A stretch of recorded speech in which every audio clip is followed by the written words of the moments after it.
Life doesn't come with a manual, but there are certain lessons that, once understood, can change everything. Imagine waking up every day feeling clearer, stronger, and more in control of your life. That's exactly what happens when you learn and apply these 20 powerful life lessons. They're not complicated ideas or distant goals. They're simple, practical steps that anyone can take right now to improve their daily experience and shape a better future. These lessons touch on everything from how you handle challenges to the habits that build real growth, the way you connect with others, and how you take care of yourself. They're about real people doing real things to get real results. As you listen, you'll discover ways to break free from old patterns, build new strengths, and move forward with purpose and confidence. Stay with this, and you'll find practical advice that you can start using immediately, plus a fresh way of thinking that makes tough days easier and good days even better. These aren't just tips, they're tools for living your life fully and without regret. Let's dive in and explore these lessons that can improve your life forever. Chapter 1. Take responsibility for everything that happens in your life. There is a moment in every person's life when something painful happens, something unfair, something unexpected. The natural instinct is to point outward. We blame the system, our upbringing, our boss, our parents, the economy, bad timing, or plain luck. This instinct is human, but it is also the exact reason most people stay stuck. They stay trapped in cycles. They claim they didn't choose, but unconsciously feed with every excuse, every blame, every refusal to take ownership. If you truly want to improve your life, not just temporarily but permanently, you must choose to take responsibility for everything that happens in your life. Not just the parts that feel comfortable, not just the moments when things go well. Everything. That's where your real power begins. Taking responsibility doesn't mean everything is your fault.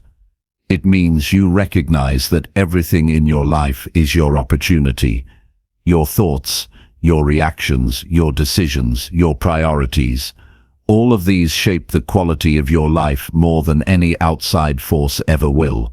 When you take full responsibility, you stop waiting. You stop wishing. You stop assuming someone else is coming to fix it. You realize that if your life is to change, it begins with your willingness to lead it. That's the foundation of all growth. You can't move forward while blaming something behind you.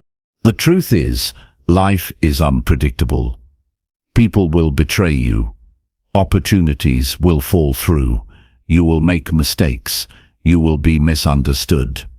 But even when life throws what you didn't expect, your response is always yours to own. The person who blames feels powerless. The person who takes responsibility builds power. They look at setbacks and ask, "What now?" They face failures and ask, "What can I learn?" They encounter resistance and decide, "This won't break me." Responsibility is not a burden. It's freedom. It means you no longer live at the mercy of circumstance. Many people walk around carrying resentment. They replay the past.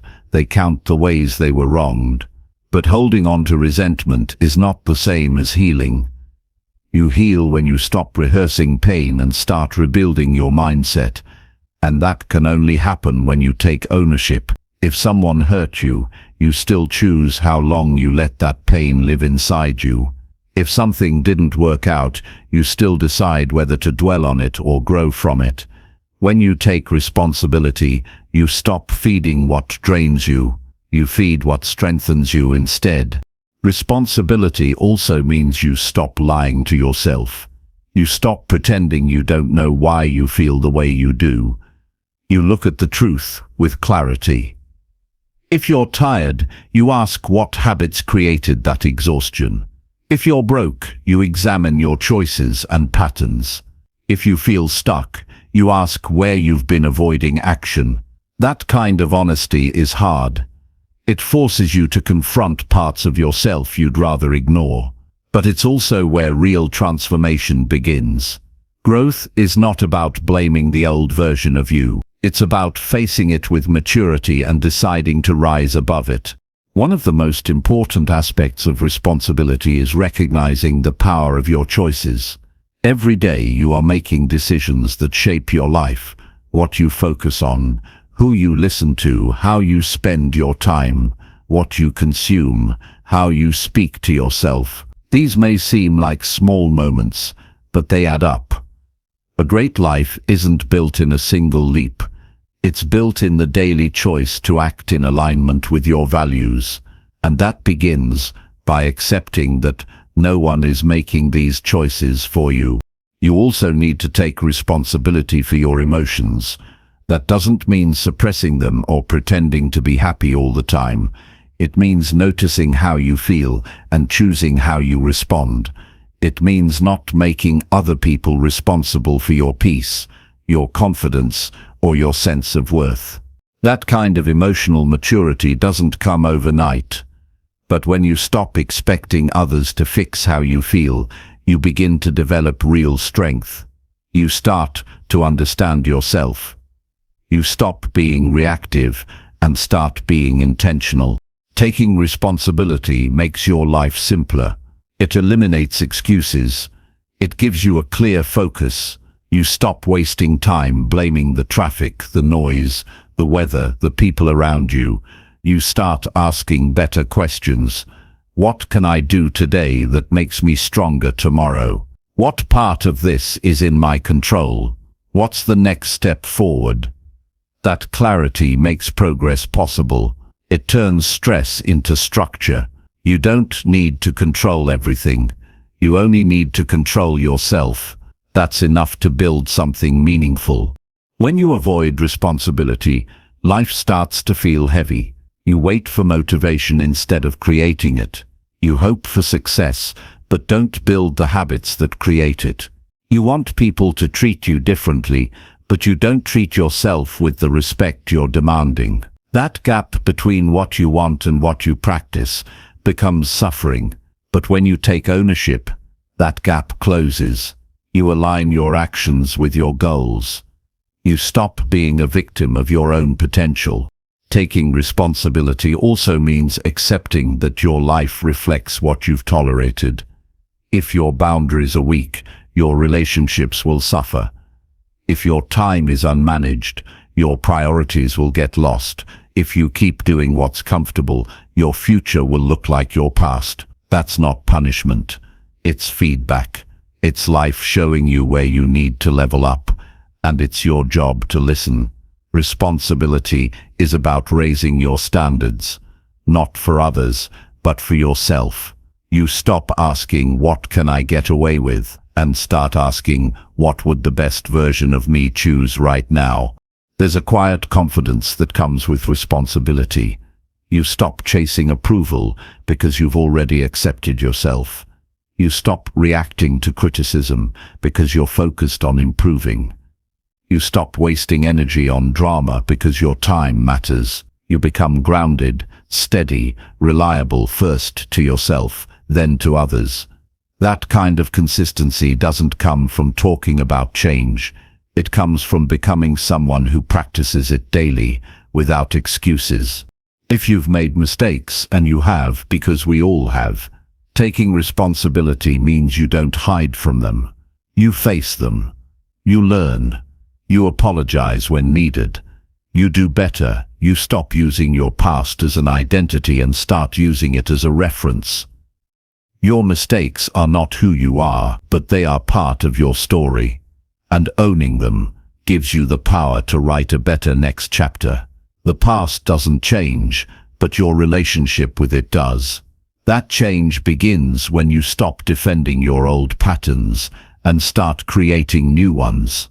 Responsibility also invites you to stop overthinking and start acting. Some people spend so much time analyzing what went wrong, what could go wrong, and what others did wrong, that they forget to move forward. Overthinking is just fear disguised as intelligence. Action breaks that pattern. When you take responsibility, you don't need perfect conditions. You need courage. You take the next step, and then the next. You trust yourself enough to figure it out along the way. That's how momentum builds. You may not control everything in life, but you always control your mindset. And the mindset of responsibility is what separates people who survive from people who thrive. When you take ownership, you become unshakable. Life can throw what it wants, but your response stays steady. You're no longer tossed around by opinions, delays, or circumstances. You anchor yourself in action. You become your own source of strength. And that kind of self-reliance changes everything. Some people will try to guilt you into carrying their burdens. They'll expect you to fix what they refuse to take responsibility for. That's not your job. Your job is to own your path, to be clear on your values, to take responsibility for your side of the street and nothing more. Boundaries are a form of responsibility too. You are not responsible for other people's emotions. You are responsible for how you show up, how you communicate, how you live. That's enough. This way of living is not always easy, but it is always worth it. You stop outsourcing your power. You stop waiting for someone to give you permission. You begin to see that your life, your health, your peace, your growth is a direct reflection of how you lead yourself. Responsibility is not a trait you're born with. It's a skill you build, one day at a time, one decision at a time. And the more you practice it, the stronger you become. If there's one thing to remember, it's this. The moment you stop blaming, you start building. You start building trust in yourself. You start building habits that support your future. You start building a life that reflects your highest standards. Taking responsibility is not a single decision. It's a way of living. And the more you live this way, the more unshakable you become. Every time you choose responsibility, you become a leader, not in title, but in character. You lead yourself with clarity, discipline, and purpose. And over time, your life begins to reflect that inner shift. You stop chasing motivation. You become the kind of person who does what needs to be done, with or without it. You don't wait for the perfect plan. You work the plan you have, and you make it better every day. You don't depend on other people's approval. You depend on your own progress. That kind of self-respect builds real confidence. This is how real change happens, not in a sudden transformation, but in the steady decision to take ownership of your life, one choice at a time. You will make mistakes.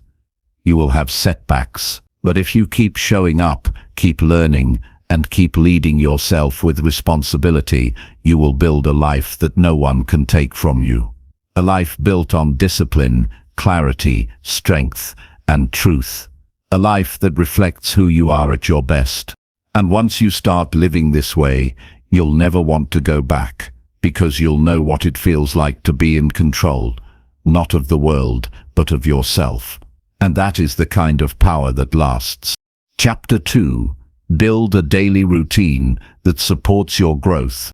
Every person wants to improve their life, but most never look at how they live each day. They focus on big goals and dreams, but ignore the daily choices that shape everything. Growth does not come from what you want once.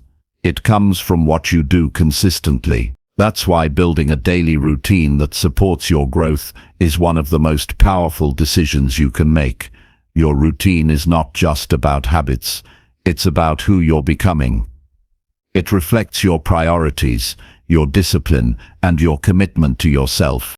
When your day has no structure, your mind becomes reactive. You start each morning responding to whatever pulls your attention instead of directing it. You waste time deciding what to do next. You rush through tasks without purpose. You end the day feeling scattered, not satisfied. This is how many people live, Busy but not focused, active but not intentional. A solid routine changes that. It removes uncertainty, it gives your energy a direction.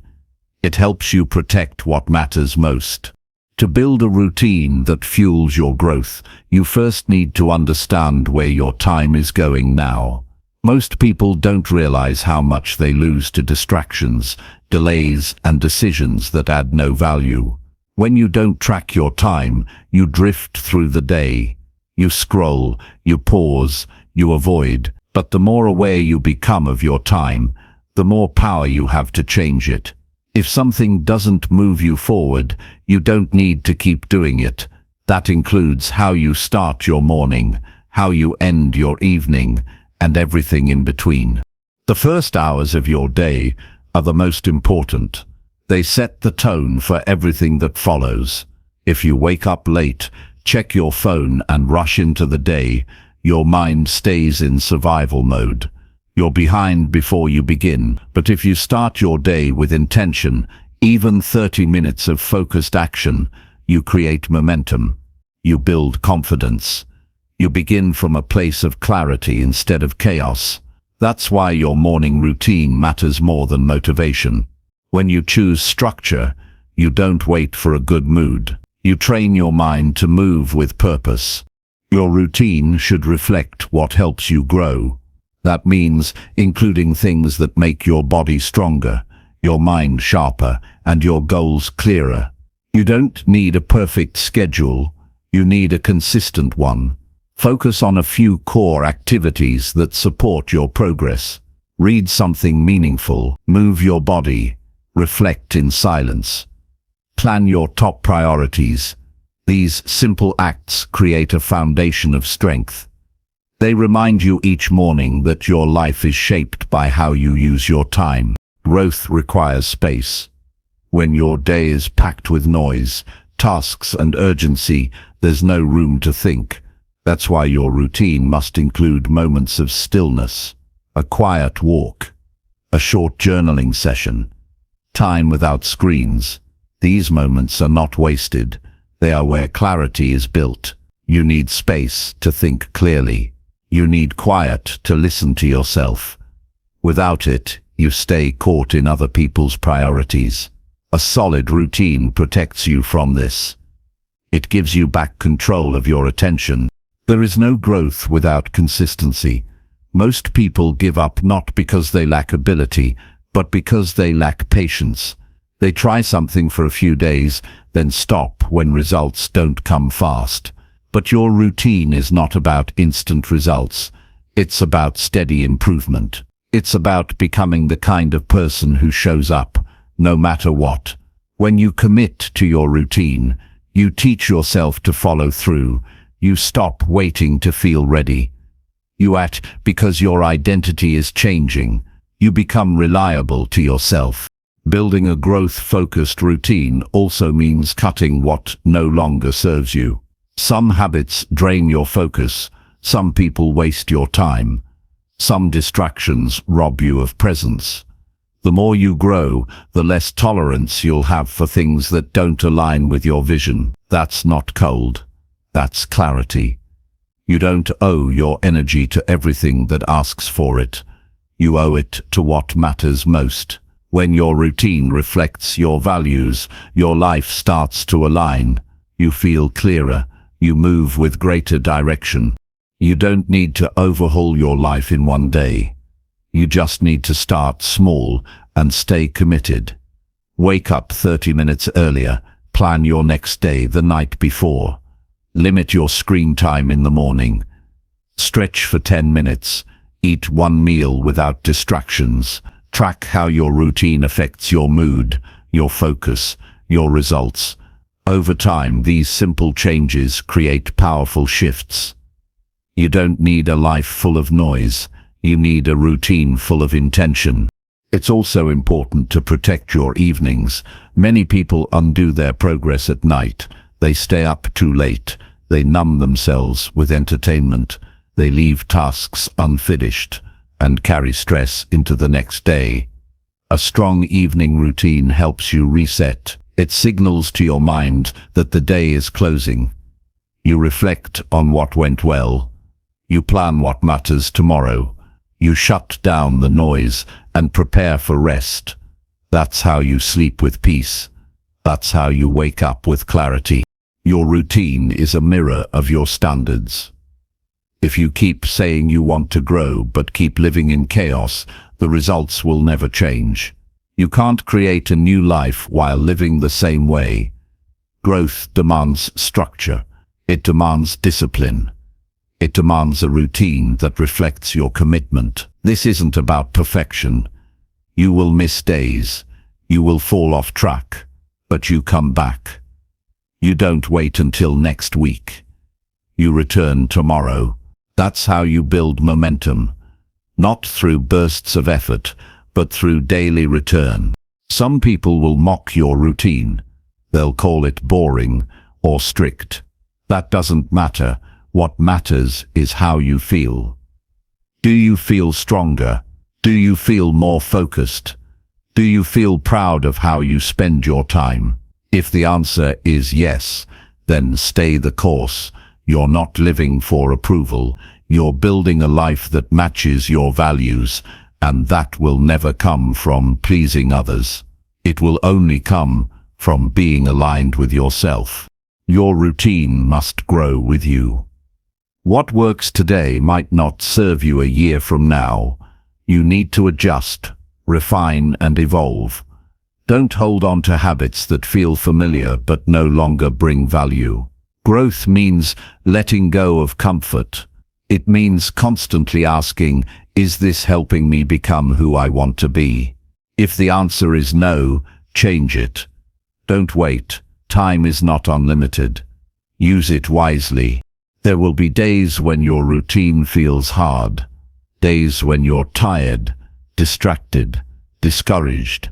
That's when your routine matters most. It reminds you of your goals. It grounds you in discipline. It keeps you moving when motivation is gone. Your routine becomes your anchor, not your burden. You don't have to think. You don't have to decide. You just do what you've chosen in advance. That's how you stay consistent in a chaotic world. The greatest reward of a strong routine is self-respect. You begin to trust yourself. You stop breaking promises to yourself. You stop making excuses. You start living like the person you say you want to be. That internal alignment creates confidence. Not the loud kind, the quiet kind. The kind that comes from knowing you're showing up every day. The kind that makes you calm, focused, and resilient no matter what the world throws at you. Your life will not change through hope alone. It will change through habits, through daily discipline, through a routine that reflects your purpose. You don't need motivation. You need structure. You need to know what matters and live like it does. That's the truth most people avoid. They want results without responsibility. But the ones who grow are the ones who build a life where growth is not a wish. It's a way of living. One morning at a time, one routine at a time, one decision at a time. Chapter 3. Cut out negative people who drain your energy. There comes a point in life when growth becomes impossible if you continue to surround yourself with people who bring confusion, drama, and doubt. No matter how strong you are, if your environment is filled with negativity, it will eventually wear you down. Energy is not endless, it is limited and precious. Who you give it to decides how far you go. This is why cutting out negative people is not selfish. It's necessary. If someone constantly drains you, disrespects you, or pulls you backward, your future depends on walking away. Not everyone around you wants to see you do better. Some people are uncomfortable with change. They are attached to the version of you that stayed quiet, stayed small, stayed stuck. The moment you try to grow, they begin to mock, resist, or challenge you. They don't do this because you're wrong. They do it because your progress reminds them of what they haven't faced. That tension can ruin your focus if you allow it. You owe no one your peace. You owe yourself your life. The hard truth is that not everyone who says they care about you is good for you. Some relationships are built on habits, not respect. Some friends are only there when you're struggling because it makes them feel better about their own situation. The moment you begin to heal, succeed, or stand firm, their tone changes. They become distant. They downplay your wins. They criticize your efforts. You start feeling guilty for improving. That is a red flag. No healthy connection will make you shrink to stay accepted. You need to learn how to protect your energy. That means being honest about how people affect you. If every time you speak with someone you feel anxious, drained, or frustrated, something is wrong, pay attention to that. Your body doesn't lie. If a conversation feels like a burden, that's a sign. If being around someone forces you to hide your truth or lower your standards, that's not friendship. That's survival. You don't need to survive your relationships. You deserve to feel supported, respected, and uplifted. Some people bring chaos wherever they go. They are always complaining, gossiping, or starting unnecessary conflict. They interrupt your focus with their problems but never make an effort to fix their own patterns. They need you to listen, fix, or comfort them, but never once ask how you're doing. You are not a therapist. You are not a dumping ground. You are not responsible for solving someone else's life while yours gets neglected. It's not cruel to walk away. It's cruel to sacrifice your mental health for people who refuse to change. Setting boundaries is not about controlling others. It's about teaching them how to treat you. If someone gets upset because you said no, because you took space, because you chose peace over drama, that's not your problem. That's their discomfort with losing access to your energy. People who truly respect you will understand when you draw the line. People who don't will try to guilt you into lowering it. Stay firm. If someone only shows love when you're struggling and disappears when you grow, that's not love, it's manipulation. Cutting out negative people doesn't always mean a dramatic confrontation. Sometimes it means creating distance, answering less, sharing less, engaging less. You don't need to announce your boundaries to the world, you just need to live them. The energy you stop feeding will eventually fade, and in that space, you create room for clarity, healing, and better connections. The absence of drama is not loneliness, it's relief, it's peace, it's freedom from cycles that kept you tired and distracted. There will be people who try to twist your decision. They'll say you've changed, that you've become cold, that you've forgotten where you came from. That's fine. You are not responsible for staying the same so others feel comfortable. Growth requires change. Peace requires choices. Strength requires standards. The people who truly want the best for you will grow with you. The rest will fall away. That's not rejection. That's alignment. You have to be clear about what kind of life you're building. If your vision is built on discipline, focus, and purpose, then your circle must reflect those values. You can't keep people close who joke about failure, ignore responsibility, or shame ambition. Their mindset will become your environment. Their doubts will become your noise. Their habits will affect your decisions. Surrounding yourself with people who push forward doesn't just inspire you, it keeps you accountable.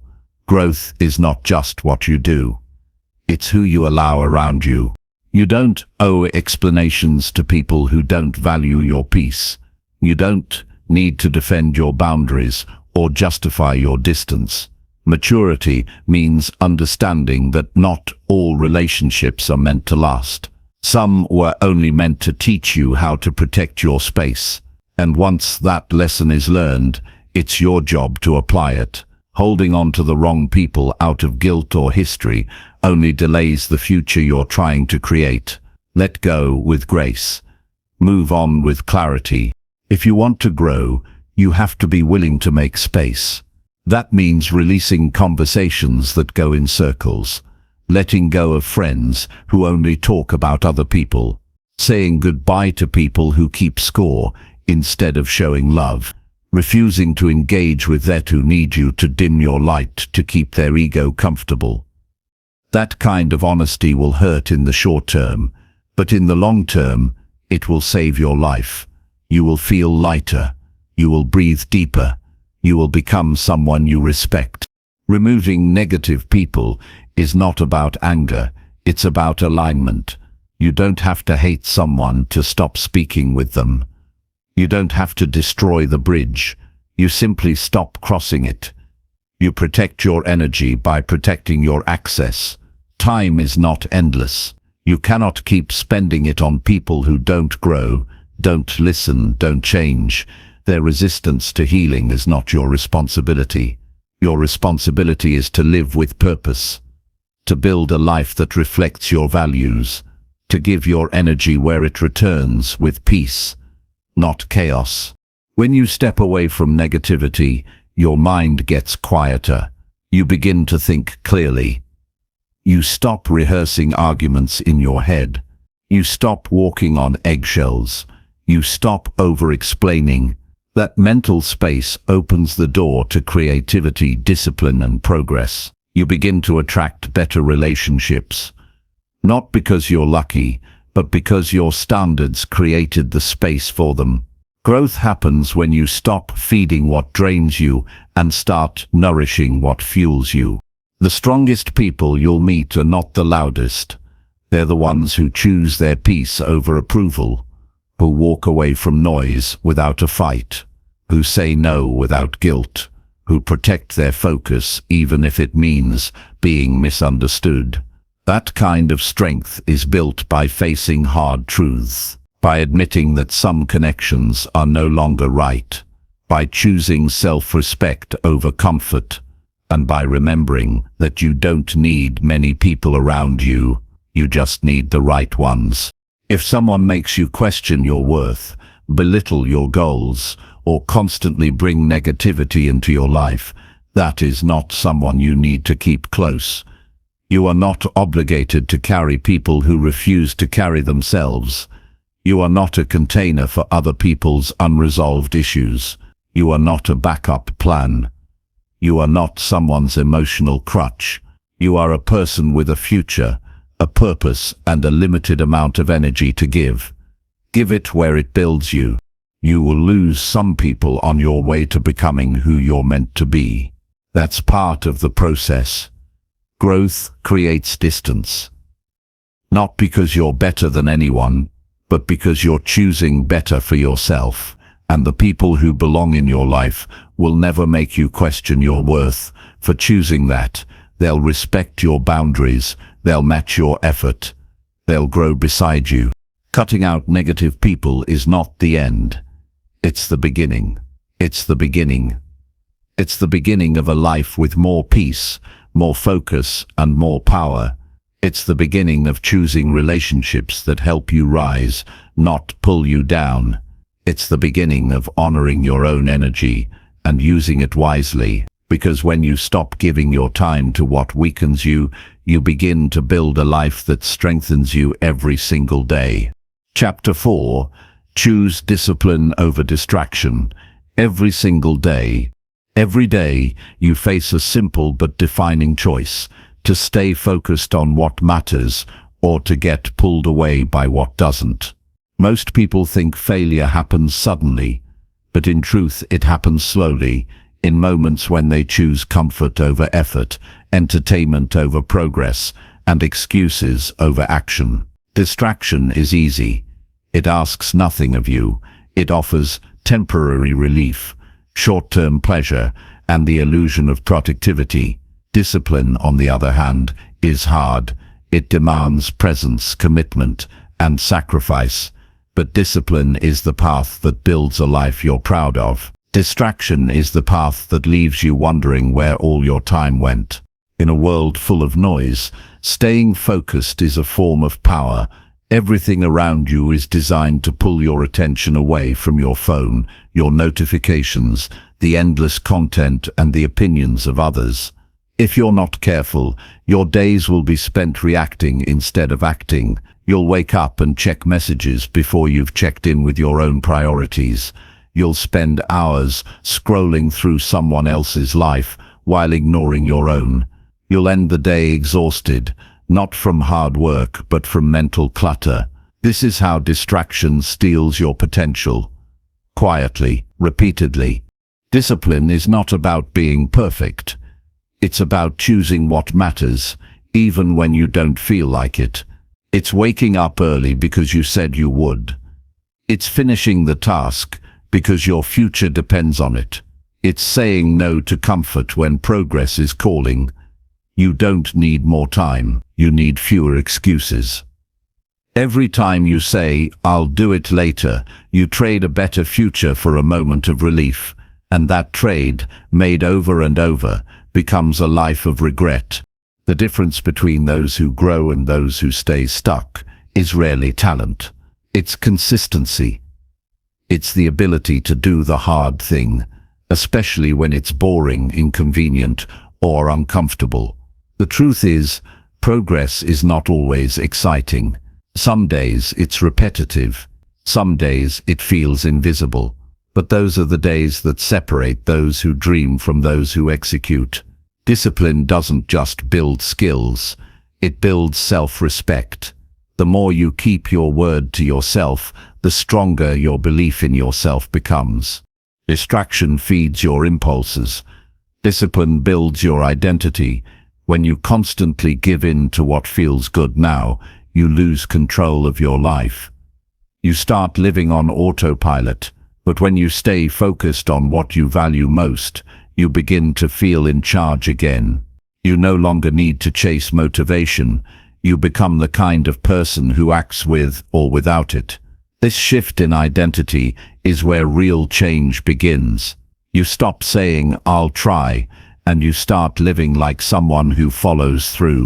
You have to build a system that supports your discipline. Willpower alone is not enough. If your environment is full of distractions, your discipline will suffer. Remove what pulls you away. Set clear times for deep work. Turn off notifications. Keep your phone out of sight. Start your day with focus, not noise.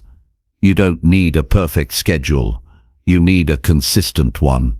The fewer decisions you leave to chance, the easier it becomes to stay disciplined. When your structure is clear, your mind becomes calm. Discipline also means being honest about what's holding you back. If you spend hours doing tasks that don't align with your goals, that's not work, that's avoidance. If you stay busy just to feel productive, you're avoiding what truly matters. It takes courage to admit that you're distracting yourself from the real work. But that honesty is the first step to taking control. You don't need to do more. You need to focus better. Eliminate the noise. Prioritize the important. Create before you consume. Act before you analyze. Every distraction has a cost. Time lost to mindless scrolling, unfinished tasks, and constant interruptions adds up. Those moments don't just disappear. They become days, weeks, and eventually years of unrealized potential. You can't get that time back, but you can take responsibility moving forward. Start by creating clear rules for yourself. No screens during deep work. One task at a time. Start small, finish strong. Build systems that protect your focus, not sabotage it. The results may not come overnight, but they will come. Discipline is also about what you say no to. You can't do everything. You can't be everywhere. You can't please everyone. Every yes is a trade-off. If you say yes to every invitation, every distraction, every impulse, you say no to your own progress. The people who succeed are not superhuman. They're just clear on what they're building, and they protect it ruthlessly. That clarity gives them strength. They are not driven by how they feel. They are driven by what they value. To choose discipline over distraction is to live with intention. It means you're no longer waiting for the perfect time. You use the time you have. You stop blaming circumstances. You take control of your reactions. You do the work whether it's exciting or not. That's how you build momentum, not by doing more, by doing what matters consistently. Each day you choose discipline. You build a life that gets closer to the one you deserve. You must also learn how to manage your energy. Discipline is not about burning out. It's about working with rhythm. Know when you're most focused and schedule your hardest work then. Take real breaks, not ones filled with distractions. Rest is not a waste. It's fuel, but rest is not the same as escaping. Scrolling endlessly, numbing out and zoning out are not rest. They're delays. Real rest is intentional.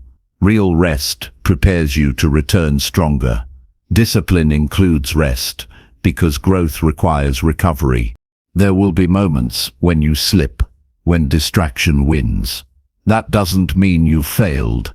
It means you're human. What matters most is how quickly you return. One off day does not erase your progress, but ignoring your patterns will track what pulls you away. Study yourself, learn your triggers, then build guardrails. Discipline is not about being harsh. It's about being aware. It's about noticing when you're drifting and correcting your course. The sooner you return, the faster you rise. You have to want progress more than you want comfort. That is what separates those who evolve from those who remain the same. There will always be something easier to do, something more entertaining, something that requires less effort. But the people who create real change in their lives are the ones who choose to sit down and do the work anyway. Not because it's fun, but because it matters. They are not waiting for ideal conditions. They are creating them, one disciplined action at a time. Every goal, every transformation, every breakthrough is the result of daily choices. Not big declarations, not random motivation, just small, repeated, disciplined action. That's the truth most people ignore. They look for secrets, shortcuts, or new strategies. But the answer is always the same. Focus on what matters. Cut out what doesn't. Repeat it every single day. Over time, that repetition becomes identity. That identity creates results, and those results change everything. You don't need to be extreme. You need to be consistent. A focused hour every day builds more than a scattered week. A single task done well outperforms 10 unfinished ones. Start small. Be patient. Build slowly. And when distractions try to pull you off track, remember why you started. That purpose is stronger than any impulse. Let it guide you. You are not here to waste time. You are not here to scroll through life while your goals sit on hold. You are here to build, to grow, to lead yourself forward. That requires discipline. Not for a day, not for a week, but for a lifetime. Not because it's easy, but because it's worth it. Every day you choose discipline over distraction.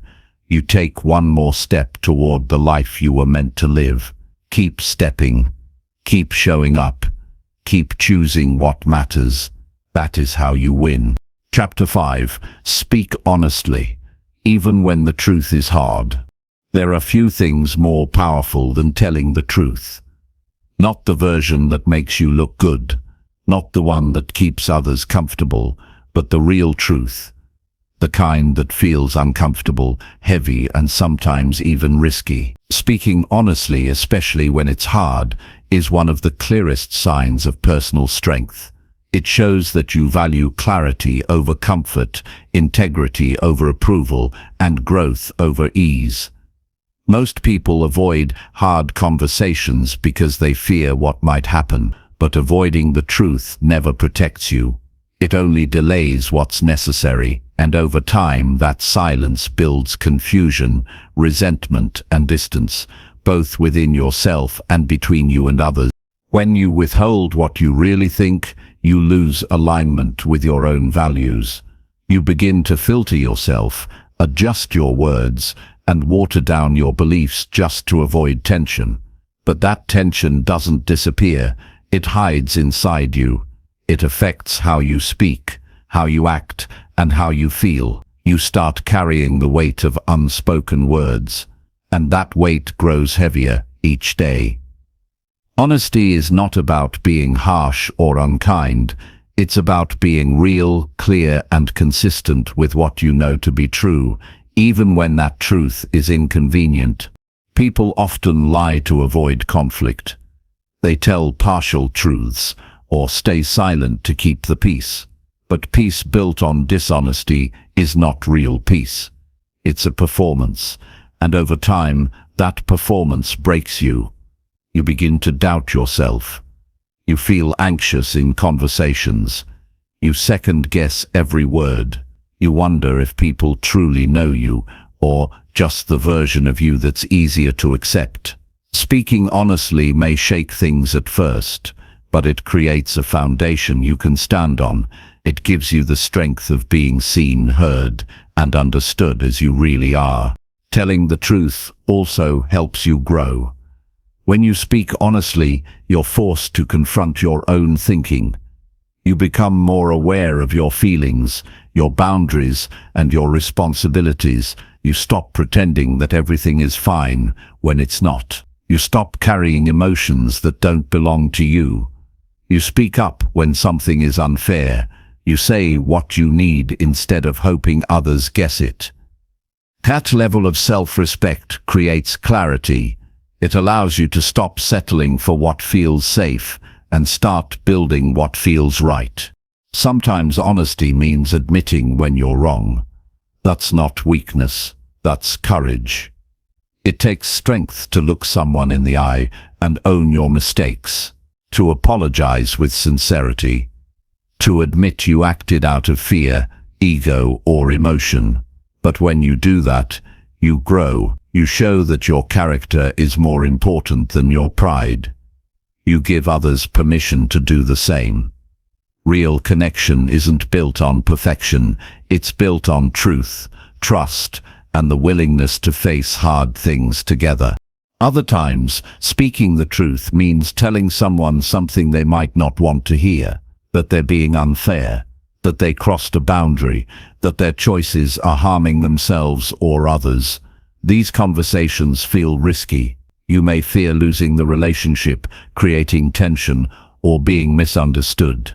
But silence allows damage to grow. Truth, even when uncomfortable, can stop the cycle. It can invite change. It can bring healing. The people who care about growth will respect you for your honesty. The ones who don't were never meant to stay. Honesty also builds clarity in your own life. When you tell the truth about how you feel, what you want, and what you stand for, you stop wasting time. You no longer agree to things out of guilt. You no longer say yes when you mean no. You stop over-explaining or pleasing just to be liked. Your words match your values. Your actions match your beliefs. That alignment creates confidence. You don't have to remember what mask you wore. You just live from your truth, even when it's uncomfortable. One of the hardest truths to speak is the one you need to say to yourself. To admit when you've been avoiding action. To accept that you've allowed fear to hold you back. To recognize when you've betrayed your own values. Just to be accepted. That internal honesty is the starting point of real change. It allows you to stop pretending. It forces you to make different choices. You stop asking for pity. You start demanding better from yourself. That's where self-respect is built, not in perfection, but in truth. It's also important to understand that truth doesn't always mean speaking up right away. Sometimes you need to sit with your thoughts, get clear on what you feel, choose your words with care. Honesty is not an excuse to be reckless with your speech. It's a responsibility. The goal is not to hurt, embarrass, or blame. The goal is to bring clarity, resolve tension, and invite understanding. Speak clearly. Speak calmly. Speak with purpose. That is what makes the truth powerful. Not just the words, but the intention behind them. You will lose some people when you start speaking honestly. The ones who benefited from your silence will not like your voice. The ones who manipulated your guilt will not like your boundaries. The ones who controlled you with expectations will not like your freedom. That's okay. You are not here to live quietly inside someone else's idea of who you should be. You are here to live fully, truthfully, and without apology. The right people will not fear your truth. They will value it. And speaking honestly every day is not easy. It requires emotional strength. It demands discipline. You will feel nervous. You will be tempted to avoid, delay, or sugarcoat. But the longer you delay the truth, the harder it becomes to face. Start small. Say what you mean in conversations. Admit when something feels off. Ask the questions you've been avoiding. Let your words reflect your values. With time, it becomes easier. You become more confident. Your relationships become more real. Honesty doesn't guarantee that others will respond well. Some people will react defensively. Some won't listen. Some will push back. But you are not responsible for their response. You are responsible for speaking with clarity and respect. Your truth deserves to be heard, even if it makes others uncomfortable, even if it challenges what they believe. Truth is not always pleasant, but it is always necessary. Without it, trust dies. Without it, progress stops. In every area of life, work, relationships, self-development, honesty is what creates real growth. If you want a better life, you must stop lying to keep the peace. Stop hiding to avoid conflict. Stop editing yourself to fit in. Speak from a place of truth. Let your words reflect who you are. Let your honesty guide your decisions. Let it protect your peace. You don't need to say everything, but what you do say should be real. The most powerful version of you is the one who speaks the truth with strength and grace. Not just when it's easy, but especially when it's hard. That version of you doesn't hide behind silence, doesn't shrink in fear, doesn't twist words to fit in. That version stands tall, speaks clearly, and trusts that truth is always the right choice, even when it's uncomfortable. Because over time, that kind of honesty builds a life of depth, strength, and self-respect. And that is a life worth building every single day. Chapter 6. Set clear goals and work on them daily. Your life will not improve by accident. It will not change by luck or by waiting for the right time. The people who create meaningful success are the ones who decide exactly what they want and then commit to it without excuse. Vague hopes create vague results. But when your goals are clear and your actions are consistent, progress becomes inevitable. The reason most people stay stuck is not because they lack talent or time. It's because they haven't made their direction specific. They say they want a better life, but they haven't defined what that means. They want to feel motivated, but they don't know what they're moving toward. When you set clear goals, you give your mind a target. When you work on them daily, you create momentum. You must decide what matters to you. Not what others expect. Not what looks impressive, but what truly aligns with your values, your strengths, and your vision of a meaningful life. Setting clear goals starts with honesty. You must ask yourself, what do I want to build? Who do I want to become? What habits must I develop to get there? If the answer is not precise, then you are not yet committed. Without clarity, you will chase distractions and waste years repeating the same habits. Clear goals bring purpose. They eliminate confusion. They give you a reason to say no to what doesn't align. A real goal is not a fantasy. It is a decision. It is not about what you wish you could do. It is about what you are willing to prioritize.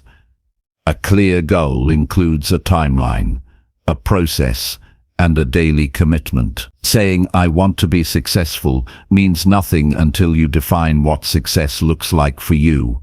Is it mastering a skill, building a business, improving your health, saving a specific amount of money, completing a long project? Until your goal is detailed and written down, it remains an idea, not a mission, and ideas without structure fade.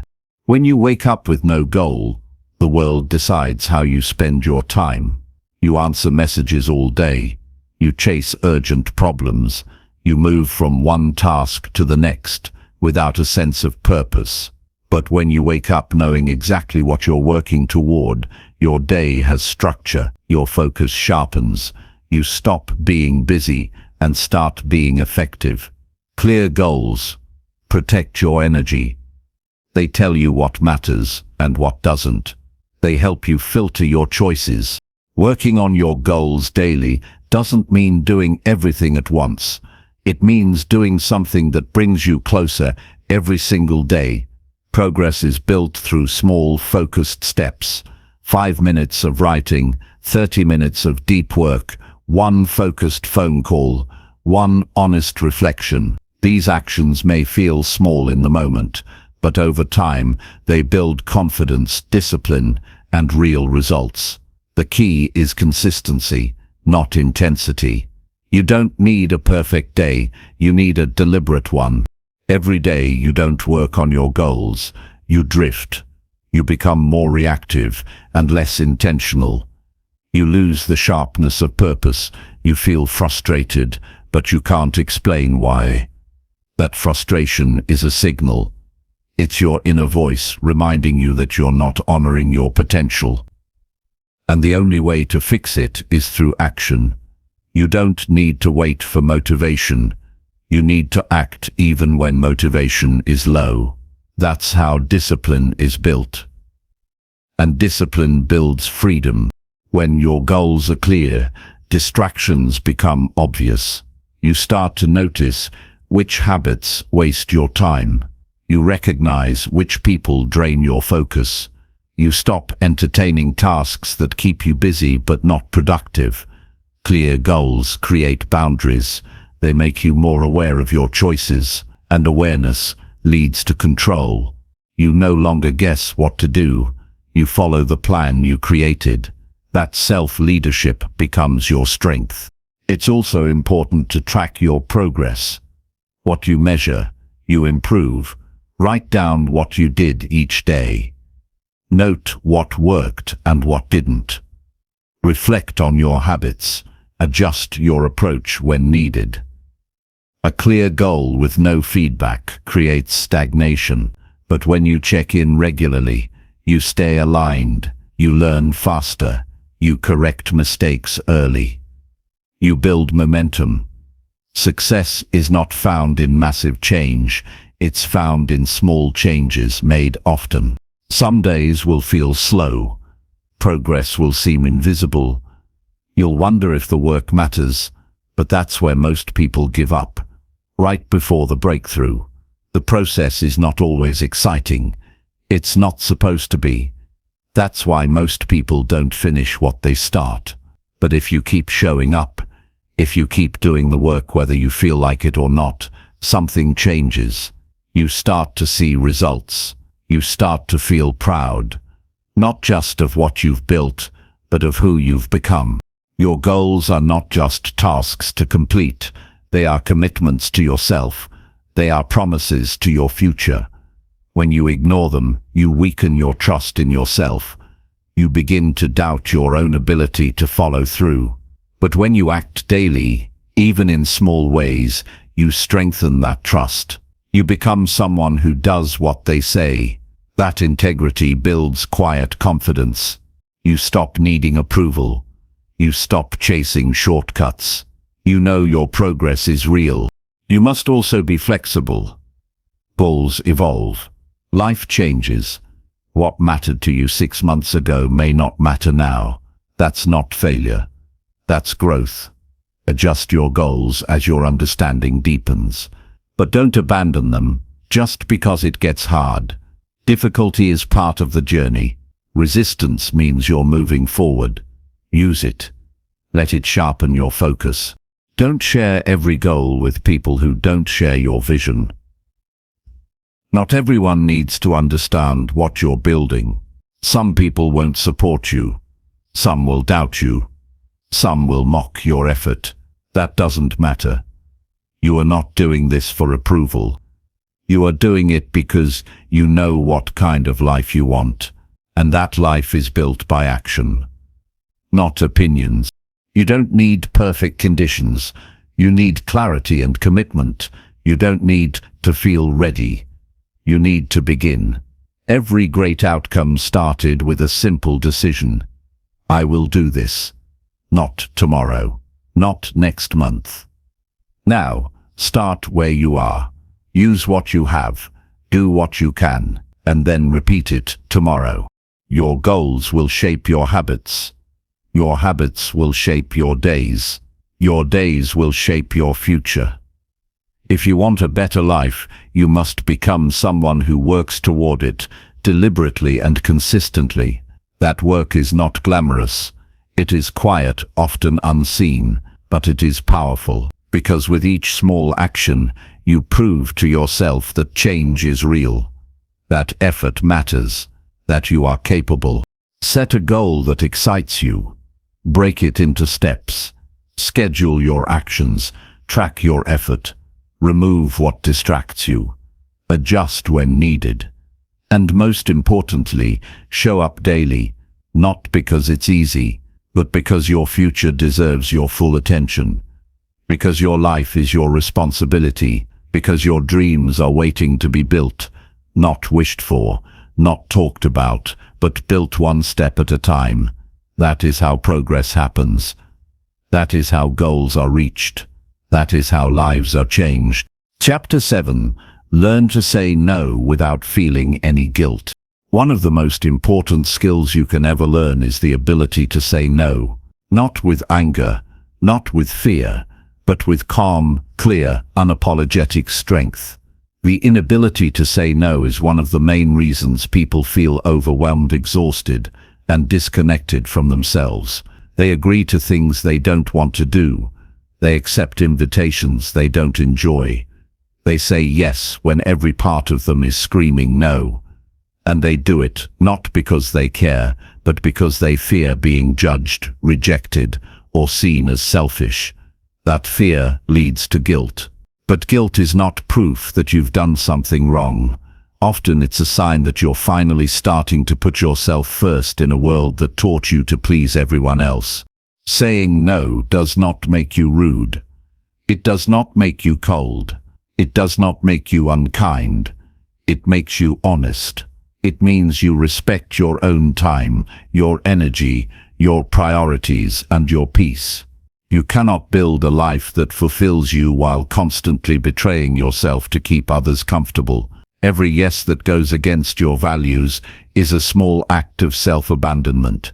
And those small moments add up until you no longer recognize your own voice beneath the noise of everyone else's demands. You have the right to protect your boundaries. You have the right to pause before answering. You have the right to say, "That doesn't work for me," without offering a lengthy explanation. The truth is, most people aren't upset because you said no. They're upset because you stopped making their comfort more important than your well-being. If someone only supports you when you agree with them, that's not support, that's control. And you are not here to be controlled. You are here to live in alignment with what matters most to you. Learning to say no is about reclaiming your time. It's about realizing that every time you say yes to something unimportant, you are saying no to something essential. You're saying no to rest, no to reflection, no to your goals, no to the time and space that help you grow. Time is not something you can recover once it's gone. The hours you spend doing things out of guilt are hours you will never get back. And if you continue down that path, you'll find yourself resentful, not because others asked, but because you never learned how to say no. Saying no is also about honesty. It means being truthful about your capacity, your interests, and your priorities. If something doesn't align with your values or drains your energy, you owe it to yourself to decline. Not harshly, but firmly. You do not need to be available to everyone. You do not need to be liked by everyone. You do not need to explain your every decision. You simply need to trust that your needs are valid and that honoring them is not a betrayal of others. It's a commitment to yourself. It takes time to build this kind of strength. At first, you might feel guilt after saying no. You might worry about how you're being perceived. You might feel the urge to over-explain or make up excuses. That's natural, but with practice, you begin to realize that the world doesn't fall apart when you say no. People adjust, they move on, and the ones who truly respect you will still be there. The guilt fades, and in its place comes something stronger: clarity, peace, and self-trust. You cannot grow if you are constantly stuck in the habit of saying yes to everything. You cannot focus if your schedule is filled with obligations you accepted out of guilt. You cannot evolve if you continue to give away your time to people or projects that do not align with who you are becoming. You must get comfortable with discomfort. You must understand that disappointing others is sometimes necessary if you want to stay true to yourself. And that's not selfish, that's responsible. Start with the small moments. When someone asks for your time and you're already overwhelmed, pause before replying. If your body tenses, that's a signal. If your mind hesitates, that's information. You do not need to say yes on the spot. You can say, "Let me check and get back to you." You can say, "That won't work for me right now." You can say no with kindness, but also with conviction. The more you practice, the more natural it becomes. People will have their own reactions. Some will be disappointed. Some may question your motives. Some may try to convince you to change your mind. That's okay. Their reaction is not your responsibility. Your responsibility is to make decisions based on your truth. Not everyone will understand your boundaries. Not everyone needs to. You are not here to meet every expectation placed on you. You are here to live with integrity, and sometimes that means refusing what doesn't serve you. You must also remind yourself that your worth is not based on how much you do for others. You are not more valuable because you overextend yourself. You are not more lovable because you say yes to everything. Your value is already complete. You do not need to prove it through exhaustion. The people who truly love you will want you to take care of yourself. They will respect your time. They will appreciate your honesty. And they will understand that a healthy relationship includes room for boundaries. There is also a deep strength in being able to say no without anger. When you can decline something calmly, without guilt or hostility, you show that you are in control of your decisions. You are not reacting, you are choosing, and that power builds confidence. You begin to walk through life with more certainty. You stop waiting for permission to protect your peace. You stop apologizing for taking care of your needs. You stop minimizing your voice. This strength affects every area of your life. At work, you stop taking on extra tasks that hurt your focus. In relationships, you stop tolerating disrespect or emotional manipulation. In your personal life, you make room for rest, reflection, and joy. You no longer live in reaction to others. You live from intention. And that shift changes everything. You start showing up with more energy, more presence, and more purpose, not because you're doing more, but because you're doing what truly matters. The freedom that comes from saying no is quiet but powerful. It's the freedom to design your own schedule, the freedom to protect your mental space, the freedom to say yes to things that genuinely matter, and that freedom begins with one decision: to stop apologizing for your boundaries and to start honoring them. There is no need to defend your no. There is no need to wrap it in guilt.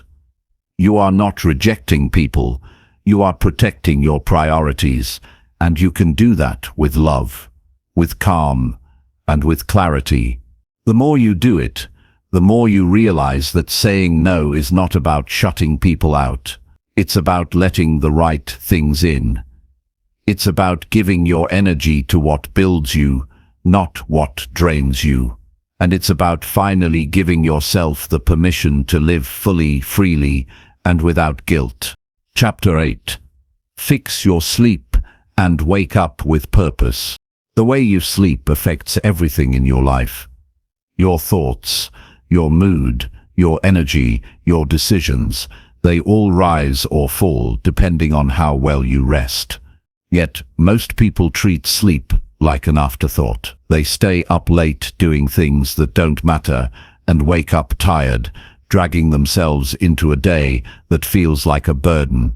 They don't see sleep as a tool for building a better life.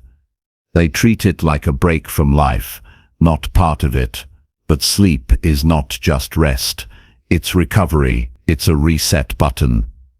It's a chance for your body and mind to rebuild so you can return stronger. Without good sleep, no plan will stick, no habit will last, and no goal will feel within reach. The world constantly pulls you to stay up longer, keep scrolling, keep working, or keep consuming. You convince yourself that another hour won't hurt. But it always catches up with you. The lack of sleep weakens your ability to focus, drains your willpower, and blurs your thinking. You can't show up fully in your life when your body is running on empty. You may push through for a while, but eventually the exhaustion shows in your decisions, your relationships, and your mindset. That's why fixing your sleep is not just a health habit, it's a commitment to yourself. Waking up with purpose begins the night before. Your morning starts when you decide to shut down, unplug, and give yourself the rest you deserve. A chaotic night leads to a slow, reactive morning. But when you create a consistent sleep routine, everything shifts. You don't have to rely on luck or motivation. You simply rise with clarity, because your body is prepared and your mind is calm. Sleep restores your mental sharpness, stabilizes your emotions, and strengthens your discipline. When you are well rested, your goals stop feeling like pressure and start feeling like a choice. Building a better life requires energy. Without energy, even the best intentions fade. That's why the foundation of any routine must begin with honoring your sleep. This is not about being perfect. It's about being consistent. It's about choosing a bedtime and sticking to it, creating a nighttime routine that signals your brain to slow down, reducing screens that keep your mind wired and alert, ending the day with reflection, not stimulation. These small changes compound into powerful results. Your mind needs rest to think clearly. When you sleep poorly, your thoughts are scattered. You forget what matters. You feel overwhelmed more easily. Decisions that would normally feel simple suddenly seem difficult. Problems feel bigger than they are. This is not a failure of mindset. It's a result of fatigue. Sleep helps your brain organize memories, process emotions, and prepare for new information. Without it, every part of your day becomes harder than it should be. But once your sleep is consistent, you gain clarity, focus, and control. The most successful people do not wake up early because they want to suffer. They wake up early because they know that the first hours of the day are sacred. These early hours shape your mindset. They give you time to think, plan, and act before the world begins to pull at your attention. But in order to wake up early and strong, you must protect your rest. Getting up at 5 while sleeping at 1 is not discipline. It's self-destruction.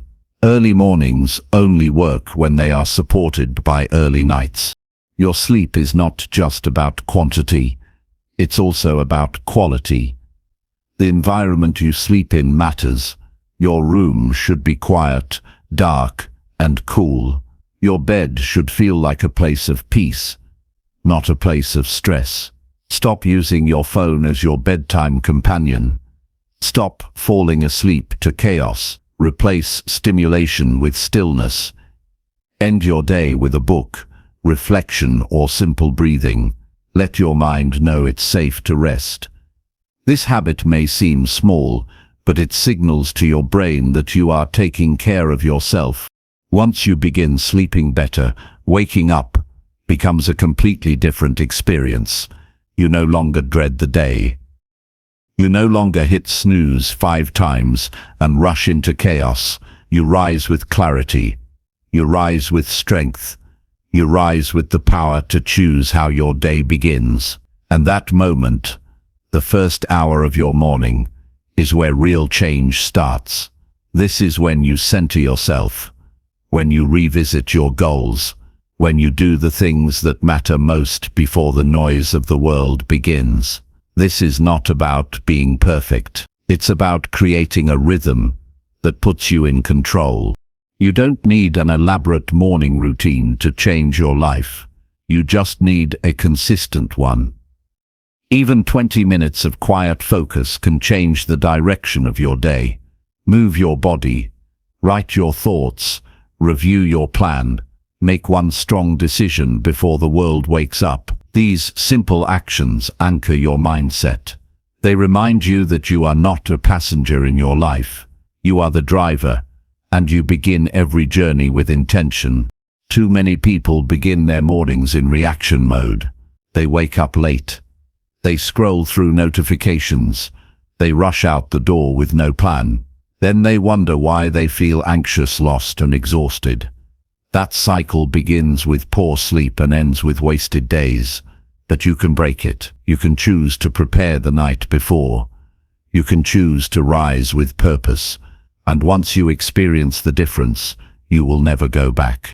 There is no success without energy. There is no progress without focus. And there is no consistency without rest. Sleep is not a weakness. It's not a luxury. It's a tool.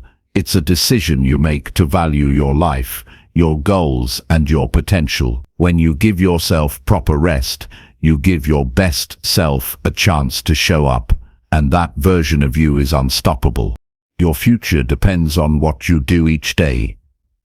But what you do each day depends on how you start each morning, and how you start each morning depends on how you end each night. If you want change, begin there.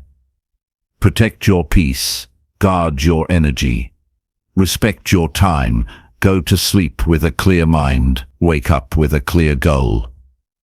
Do this again and again until it becomes your normal, and then watch how everything else begins to align. Chapter 9. Track your habits and improve them every week.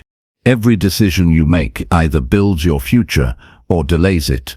Your habits, those small actions you repeat every day, are the invisible architects of your life. Whether you are aware of them or not, they are shaping your health, your mindset, your productivity, and your overall direction. The truth is, people do not rise to the level of their goals, they fall to the strength of their systems. And your habits are your system. If you want to grow, evolve, and accomplish something meaningful, you must first understand what you're doing every day, why you're doing it, and how it's affecting your progress. That starts by tracking. Tracking your habits is not about perfection. It's about clarity. It helps you see patterns that are normally hidden. You begin to notice what supports you and what holds you back. You stop guessing. You stop assuming that things will just work out eventually. You start dealing with reality, and only when you face reality can you begin to change it. Without tracking, it's easy to lie to yourself. You think you're consistent, but the data says otherwise. You believe you're doing your best, but the results don't reflect that. Awareness breaks denial. Tracking brings that awareness. When you track your habits, you give your attention to your behavior, not your hopes or excuses. You look at what's actually happening. Did you exercise this week? Did you wake up when you planned to? Did you write, read, reflect, or follow through on your priorities? These questions demand honesty, and that honesty makes you powerful, not ashamed. Because once you're honest about your habits, you can begin to adjust them, not someday but today. Improvement is not about making a huge change once. It's about making small changes over and over until they become second nature. That only happens through measurement. If you don't measure your actions, you can't manage them. You won't know what needs fixing. You won't know what's working. You won't know how far you've come. Progress is easier to sustain when you can see it, touch it, and reflect on it. That's why tracking weekly matters. A day gives you too little data. A month is too late to adjust. A week is perfect. It shows trends without being overwhelming. Every week, review your habits with honesty and simplicity. Look at what you intended to do and what you actually did. If there's a gap, don't make excuses. Make adjustments. Ask yourself why. Were you tired? Were you distracted? Were you unclear on your priorities? Then use that insight to shift your strategy. If you skipped workouts, maybe your schedule is unrealistic. If you didn't write, maybe you need to set a smaller target. If you avoided a hard task, maybe you need to break it into easier steps. The goal isn't to judge yourself, it's to learn how to improve. Tracking also keeps you focused on action, not emotion. On hard days, you may feel like nothing is working, but your tracker will remind you of your consistency. It will show you that you're not failing. You're just having a tough moment. On easy days, it keeps you grounded. Just because you feel motivated doesn't mean your habits are on track. Numbers don't lie. They keep your progress honest. And honesty is what drives real growth. You don't need a complex system. A notebook, an app, or even a simple chart will do. Choose a few key habits that matter most to your goals. Keep the list short. Don't overwhelm yourself by tracking 10 things at once. Start with 3 or 4 that really move your life forward. Maybe it's waking up early, reading, planning your day, or avoiding distractions. Track daily, review weekly, improve gradually. That is the path. Every week, ask yourself a few simple questions. What did I do well? What habit slipped? What triggered the slip? What can I change next week? Then make a small, clear adjustment. Maybe you reduce screen time by 30 minutes. Maybe you prep your meals on Sunday to avoid poor choices. Maybe you go to bed earlier. These are small shifts, but over time, they change everything, because what you do repeatedly becomes who you are. The discipline of tracking builds self-awareness. You start noticing how your environment affects your actions. You see how one poor decision leads to another. You discover which time of day you're most productive. You find out what helps you stay focused. This insight gives you leverage. It helps you remove friction. It helps you build habits that stick, not through willpower but through design. You stop trying harder and start setting up systems that make doing the right thing easier. As you continue this process, you will see trends. Maybe you're consistent for 4 days, but lose momentum on weekends. Maybe your energy drops in the afternoon. Maybe certain people or situations derail your focus.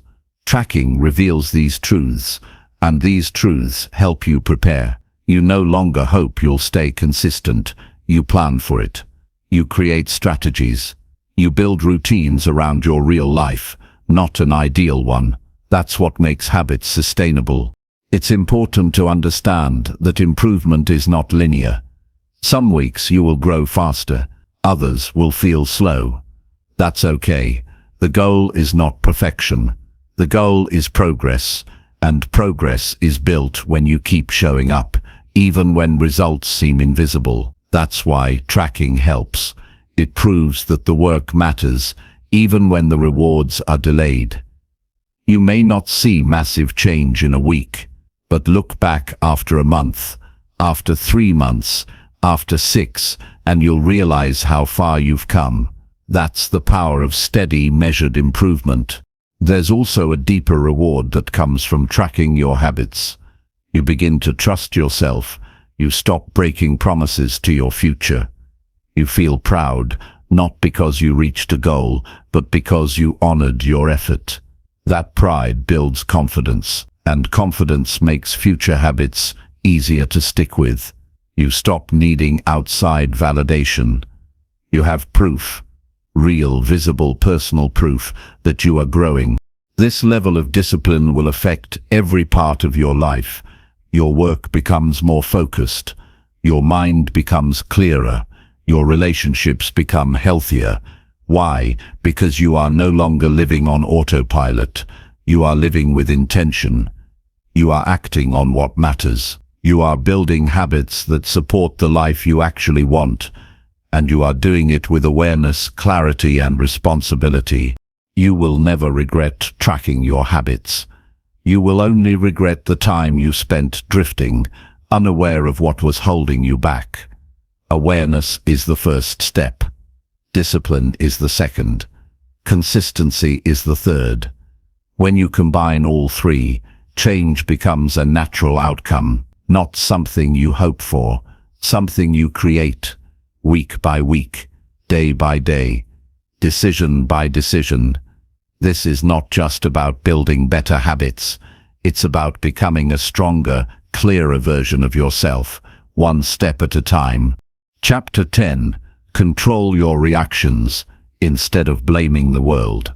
Life will never give you full control over what happens, but it will always give you control over how you respond. The world is unpredictable. People will disappoint you. Plans will fall apart. Obstacles will show up without warning, but none of that can define your life unless you let it.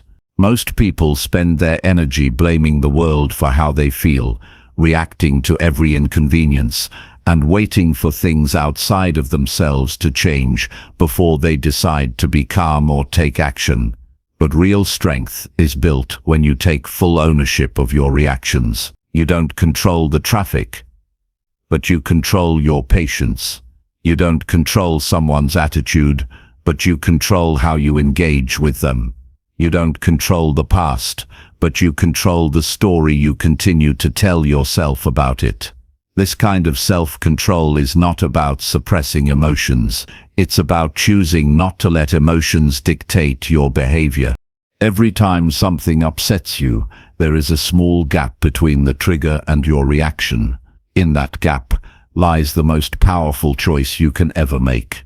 You can lash out, complain, or withdraw, or you can pause, breathe, observe, and respond with intention. That pause is not weakness. That pause is self-respect. It's what separates people who are always in conflict from those who move through life with clarity. The more you blame the world, the more powerless you feel. But when you begin to own your response, you realize how much influence you actually have over your experience of life. Blaming removes responsibility. It's easier to say, "I'm like this because of them," or I failed because of that situation.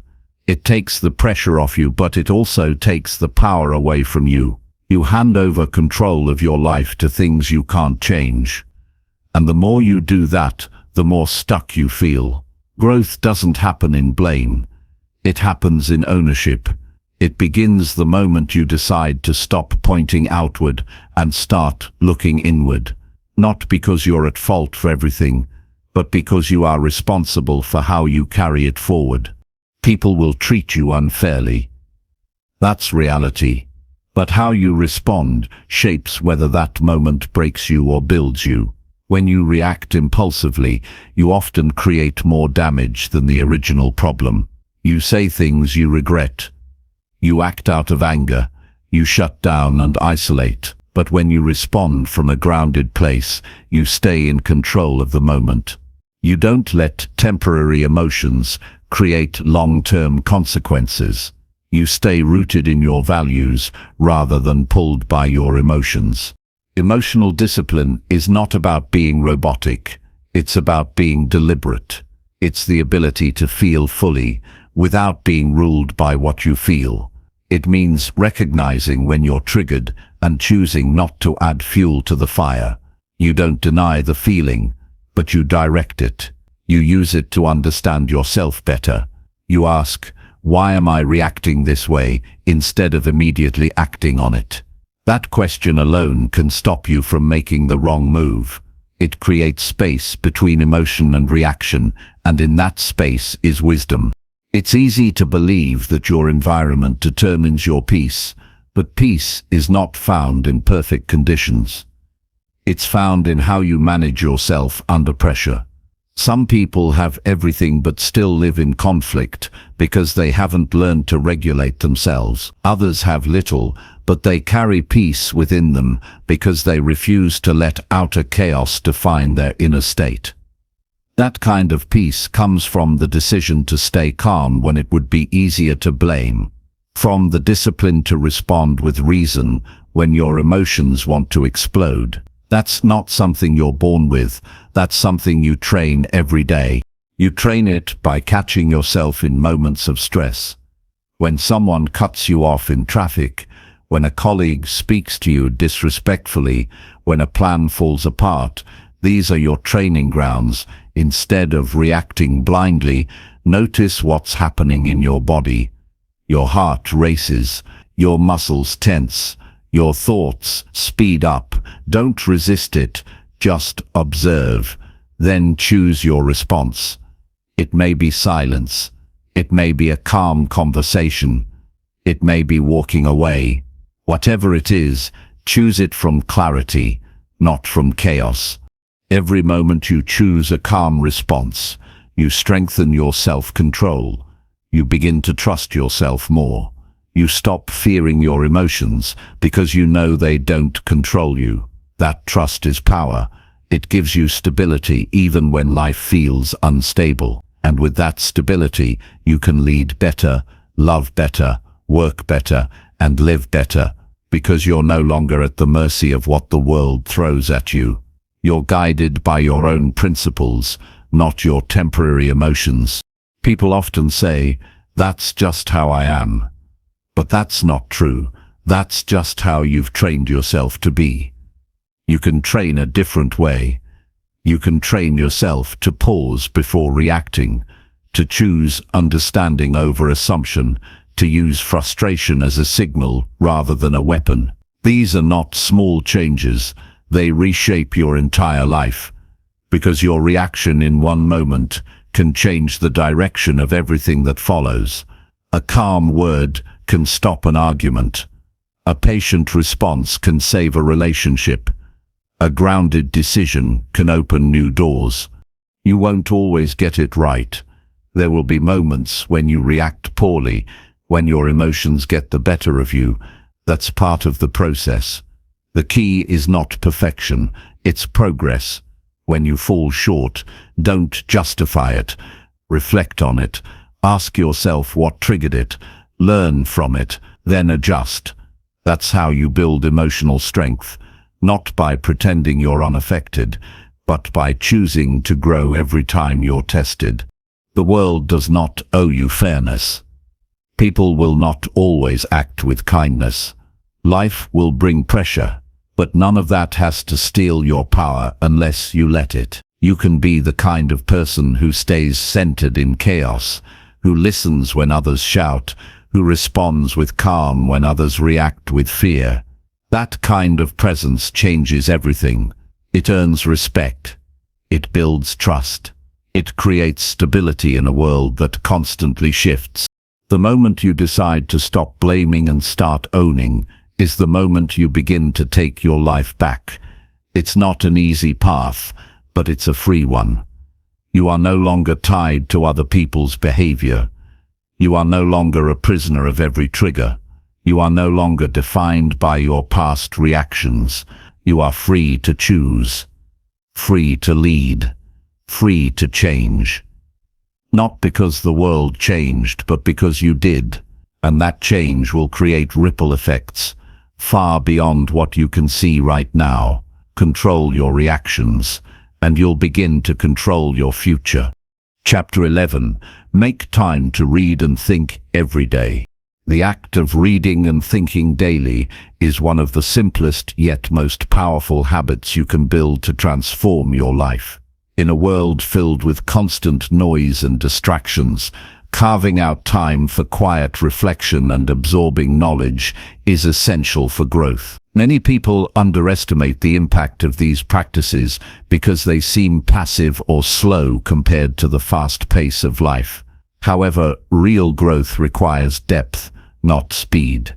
Taking time to read expands your understanding beyond your immediate experience. Taking time to think allows you to connect ideas, solve problems, and understand yourself better. Together, these habits sharpen your mind and strengthen your capacity to handle life's challenges. Reading is more than just entertainment or passing time. It is a direct line to the thoughts and experiences of others who have walked paths before you. Books offer lessons that no one else can teach you in the same way. When you read daily, you gain new perspectives that challenge your assumptions and broaden your horizons. You encounter ideas that push you to rethink old patterns and consider new possibilities. Over time, these new insights build a mental toolbox that helps you navigate complex situations with greater wisdom and confidence. Thinking deeply is often overlooked, but just as crucial. It is easy to fall into the trap of reacting to whatever comes your way without pause. Without intentional thinking, your mind becomes cluttered with superficial thoughts, anxieties, and distractions. When you dedicate time to think, you create space to process your experiences, make sense of your emotions, and plan your next steps with clarity. This habit of reflection strengthens your decision-making and helps you avoid repeating mistakes. It makes your actions more intentional and aligned with your true goals. Consistency is the key. You don't need to read for hours every day. Even 15 to 30 minutes of focused reading can make a profound difference when done regularly. Choose material that challenges and inspires you rather than just distracts. Non-fiction books, articles on topics that matter to you, or writings from great thinkers will stretch your mind. Reading should not be passive.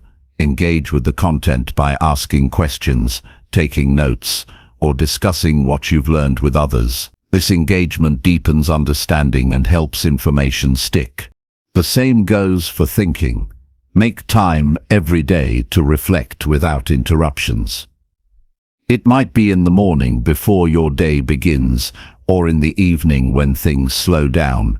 Use this time to review what you learned, what challenges you faced, and what you want to improve. Ask yourself honest questions. What is holding me back? What can I do differently tomorrow? Where am I heading? These moments of self-inquiry turn scattered thoughts into clear intentions. Over time, they develop a mindset focused on growth and resilience. Reading and thinking daily also build mental discipline. When you create this habit, you teach yourself to focus despite distractions. In a world that competes for your attention with social media, news, and endless noise, choosing to read and think is an act of self-control. It sends a message to your brain that you value growth more than momentary pleasure. This repeated choice strengthens your ability to concentrate and resist impulses that pull you away from your goals. Another benefit of daily reading and thinking is how it shapes your character. Exposure to diverse ideas fosters empathy and understanding. Reflecting on your experiences encourages humility and self-awareness. These qualities deepen your relationships and improve how you handle conflict and stress. You become more patient with yourself and others. You learn to listen more carefully and speak more thoughtfully. The knowledge gained from reading, combined with thoughtful reflection, creates a balanced, mature mindset. Incorporating these habits into your life requires deliberate effort. Start by setting aside a specific time each day dedicated to reading and thinking. Treat this time as non-negotiable, like a meeting with yourself. Minimize distractions by turning off your phone or finding a quiet space. Choose materials that genuinely interest and challenge you, so that reading feels like a rewarding experience. Keep a journal to capture your reflections, questions, and insights. Writing deepens your thinking and creates a record of your growth journey. Some days will be harder than others. You may feel tired or distracted, but it's important to show up anyway. Even a few minutes count. Over time, these small actions create momentum that carries you forward. You will find that your thoughts become clearer, your decisions more confident, and your understanding deeper. Your ability to solve problems and face challenges will strengthen. This daily investment in your mind pays off in every area of your life. Reading and thinking are also powerful antidotes to overwhelm. When life feels chaotic, stepping back to absorb new ideas and reflect helps you regain perspective. It reminds you that you are more than your immediate problems. It reconnects you with your long-term vision and values. This clarity reduces anxiety and stress because you see your situation in a broader context. You recognize opportunities you may have missed and gain the courage to take meaningful action. Finally, this habit teaches patience. Growth is not instant. Knowledge and wisdom accumulate over time like compound interest. The small daily deposits of reading and thinking build a rich mental and emotional reserve. When challenges arise, you draw from this reserve rather than reacting blindly. You approach problems with calm and creativity. You become resilient because you have prepared your mind to withstand difficulties rather than collapse under them. Make reading and thinking your daily priority. Let them become the foundation of your personal growth. Protect this time fiercely because it is where your future is created. This is not just about accumulating facts, but about transforming how you see yourself and the world. It's about becoming a lifelong learner and a thoughtful doer. This habit connects you to wisdom, clarity, and strength. It empowers you to live with intention and purpose every day. Commit to it, and you will build a life of depth, meaning, and lasting progress. Chapter 12. Take action quickly instead of waiting for motivation. Waiting for motivation is one of the biggest traps that keep people stuck. Motivation is unpredictable. It comes and goes, like the weather. Some days you wake up feeling energized and ready to conquer the world. Other days, even getting out of bed feels like a challenge. If you wait for motivation to strike before you act, you will often find yourself waiting forever. Real progress comes from action, not feelings. Action creates momentum. Momentum fuels motivation. When you take action quickly, you don't rely on fleeting emotions. You build a habit of doing what needs to be done regardless of how you feel in the moment. Starting is always the hardest part. That first step often feels overwhelming because your mind focuses on the whole task instead of just the next small move. Taking action quickly means breaking things down into manageable pieces and committing to doing the next right thing immediately. Don't wait for the perfect moment, perfect mood, or perfect plan. Start with what you have. Start where you are. Starting creates movement and momentum that pushes you forward. It breaks the cycle of procrastination and indecision that kills progress. Action is the antidote to fear and doubt. When you wait for motivation, your mind amplifies reasons not to start. You question yourself, your skills, your circumstances. But when you act, you interrupt that negative cycle. You prove to yourself that you are capable of more than you believed. Action builds confidence. Each small success creates evidence that you can trust yourself. This trust becomes the foundation for sustained effort and greater challenges. Taking quick action also sharpens your focus. When you move immediately, your brain shifts from analyzing and worrying to doing. You enter a state of flow where distractions fade and your energy concentrates on the task at hand. This focus improves the quality of your work and shortens the time it takes to achieve your goals. The longer you wait, the more your mind drifts toward excuses and distractions. Immediate action protects you from these traps and keeps you on track. This practice transforms your mindset. Instead of seeing motivation as a prerequisite, you learn to create motivation through doing. Action produces results. Results produce satisfaction. Satisfaction produces motivation. This positive feedback loop builds unstoppable momentum. You no longer rely on willpower alone because your habit of immediate action sustains your effort even when your energy is low. It's important to recognize that action does not mean rushing blindly. It means starting with intention and commitment. It means focusing on progress rather than perfection. Your first step doesn't need to be perfect or complete. It needs to be taken. Perfectionism is often disguised as waiting for motivation. It paralyzes you with unrealistic standards and fear of failure. Taking action quickly frees you from this paralysis. It lets you learn as you go, adapt and improve. Every action teaches you something new that moving forward requires. One powerful way to practice this is to set clear, simple goals with immediate next steps.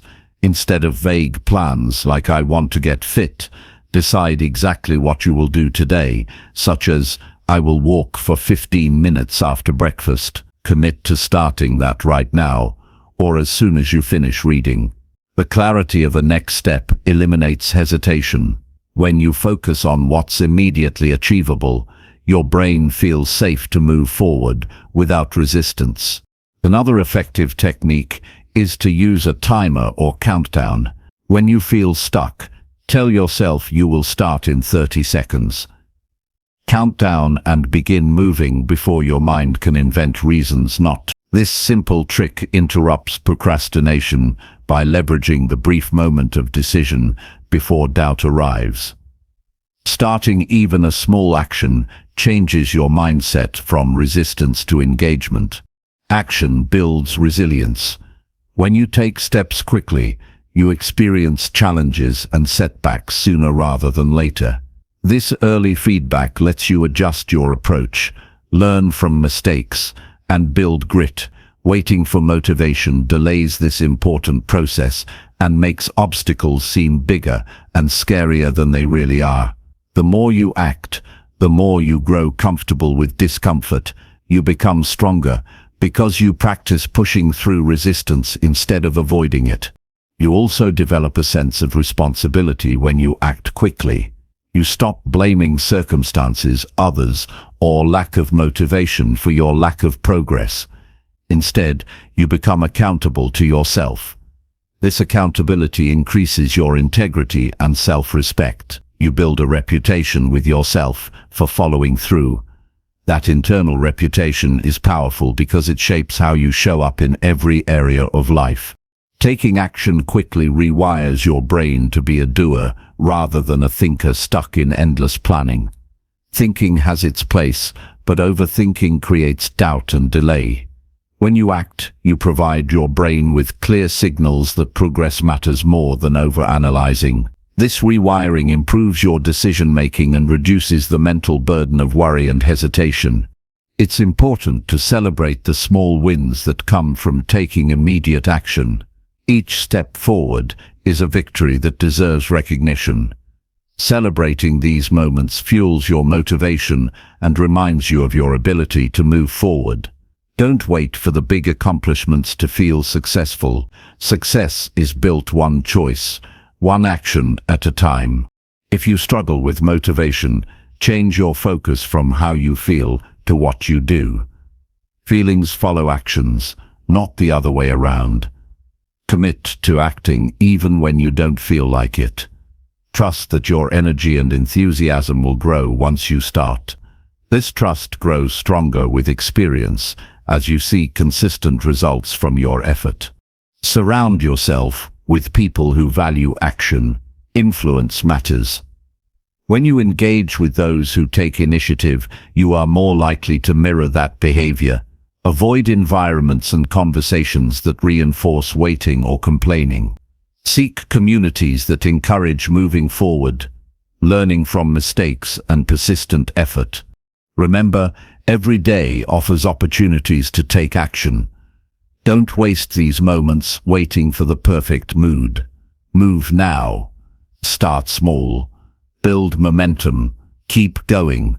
Each action you take rewires your habits and your identity. You become the kind of person who doesn't wait for motivation because you create it through doing. That shift changes your life completely because it puts you in control of your progress and your future. Commit to taking action quickly. Let it be your default response to challenges and opportunities. Train yourself to start immediately. Focus deeply and adjust as you learn. This habit will carry you through uncertainty, setbacks, and doubt. It will make you unstoppable because you no longer depend on external feelings to drive you. Instead, you rely on your own power to create momentum and achieve lasting growth. Chapter 13. Respect your time and use it with intention. Time is the most precious resource you have. Unlike money or possessions, it cannot be earned back once spent. Every moment that passes is gone forever, and how you use that moment shapes your entire life. Respecting your time means treating it as valuable, not disposable. It means understanding that how you spend your time directly influences your growth, happiness, and success. Using your time with intention requires awareness, discipline, and clear priorities. Without this respect, days slip away filled with distractions, regret, and wasted potential. Many people drift through their day without a plan, reacting to whatever pulls their attention. This is a fast track to feeling overwhelmed, unproductive, and dissatisfied. When you don't control your time, others will control it for you. Tasks that don't align with your goals fill your schedule. Social media, endless emails, and unnecessary meetings consume hours. You end up exhausted but with little progress. Respecting your time means choosing what deserves your attention and what doesn't. It means saying no to low-value activities and yes to what truly matters. To use your time with intention, you must first know your priorities. What are your highest values and goals? What activities align with your vision for your life? When these are clear, time management becomes less about cramming tasks and more about making space for what counts. You protect that space fiercely because you understand its value. You realize that every minute spent working toward your goals is an investment in your future. Intentional time use means planning your day with purpose. It's not about rigid schedules, but about setting clear intentions for how you want to spend your time. Start each day by deciding your top priorities and focusing your energy there. This practice guards against mindless scrolling or being pulled into distractions. It helps you move closer to your goals, steadily rather than spinning your wheels. Respecting your time also means setting boundaries. You must protect your schedule from interruptions and distractions. This can be difficult because the world demands your attention constantly. Phones ring, notifications ping, and people ask for your time. Learning to say no or delay responses when needed is crucial. Boundaries create the space you need to focus deeply and produce your best work. Without them, your time is fragmented and your effectiveness diminishes. Using your time intentionally requires discipline. It's easy to lose focus or give in to temptation.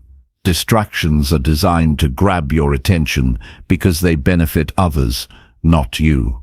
The more you respect your time, the better you become at recognizing these traps and avoiding them. You develop habits that protect your focus, such as turning off notifications, scheduling breaks, and working in distraction-free environments. Another key to respecting your time is learning to delegate or eliminate tasks that don't require your direct involvement. Many people waste hours on low-impact activities simply because they haven't prioritized or streamlined their responsibilities. Freeing yourself from these tasks creates more space for meaningful work and rest. It's a sign of maturity to know when to ask for help or let go of less important demands. Intentional time use also includes regular reflection. Taking time to review how you spent your day or week helps you identify areas where time was wasted or well used. This awareness enables you to adjust and improve continually. Without reflection, it's easy to repeat the same unproductive patterns. Reflection ensures that your time management evolves with your goals and circumstances. Respect for time extends to how you handle downtime and rest. Using time intentionally doesn't mean working non-stop. Rest and recovery are essential parts of a productive life. When you respect your time, you schedule rest deliberately rather than letting fatigue force you into it. Quality rest replenishes your energy and creativity, making your working hours more effective. Balance between work and rest is a mark of wisdom in time management. Living with intentionality also transforms your relationship with deadlines and commitments. You meet your responsibilities with focus and preparation because you honor the time you have been given. This reliability builds trust with others and reduces stress caused by last-minute rushes.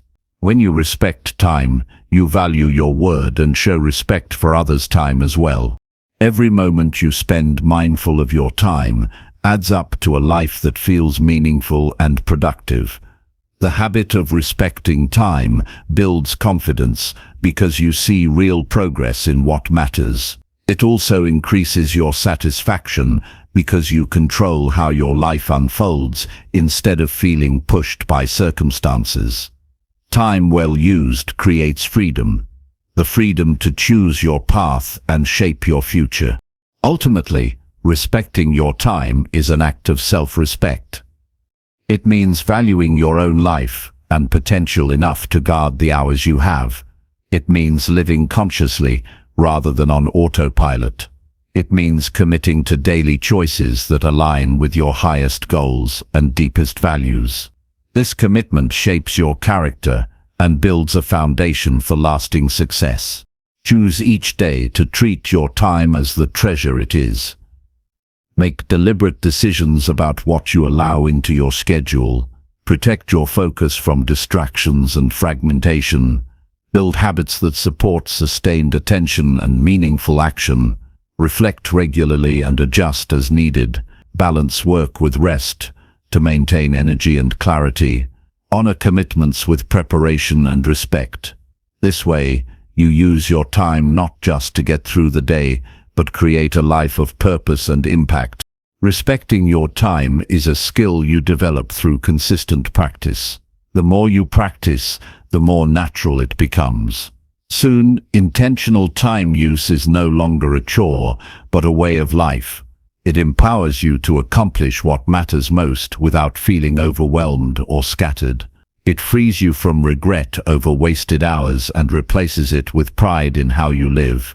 This respect for time elevates every area of your life and helps you become the person you aspire to be.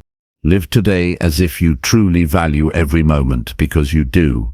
Use your time intentionally, protect it fiercely, and watch how your life transforms. The moments you invest wisely build a future filled with meaning, achievement, and fulfillment. Chapter 14. Stop comparing yourself and focus on your path. Comparing yourself to others is a trap that robs you of peace and progress.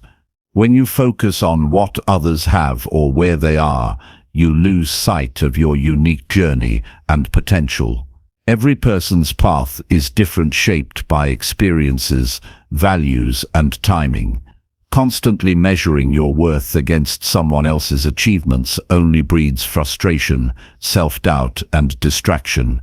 The moment you stop comparing and start focusing on your own path, you reclaim your energy and clarity. You become free to grow in your own way at your own pace, without unnecessary pressure or envy. The problem with comparison is that it is based on incomplete information. You see others' success, but rarely their struggles, sacrifices, or failures. Social media, conversations, and appearances highlight the highlight reels, not the full story. This creates unrealistic standards that you can never fully reach. When you accept this, you can stop trying to match others and instead focus on your authentic progress. Real success is personal and relative to your goals, not a competition against someone else.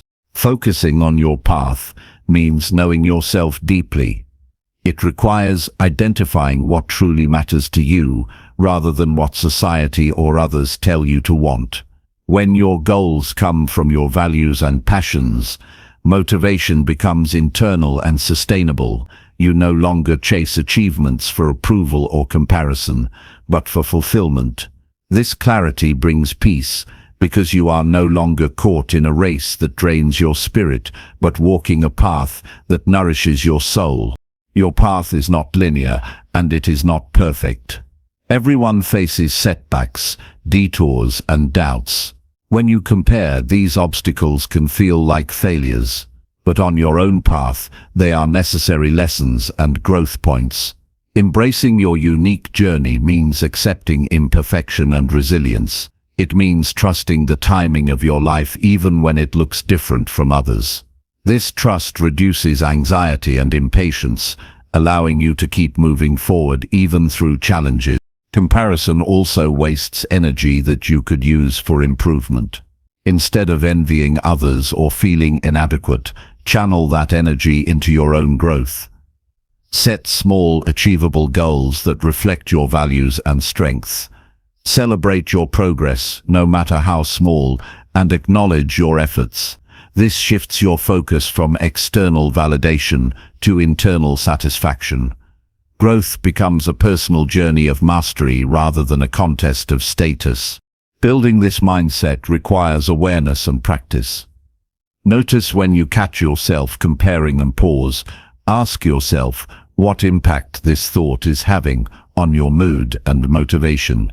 Then deliberately redirect your attention to your goals and actions. Journaling can help by capturing your achievements and reflections to remind you of your progress.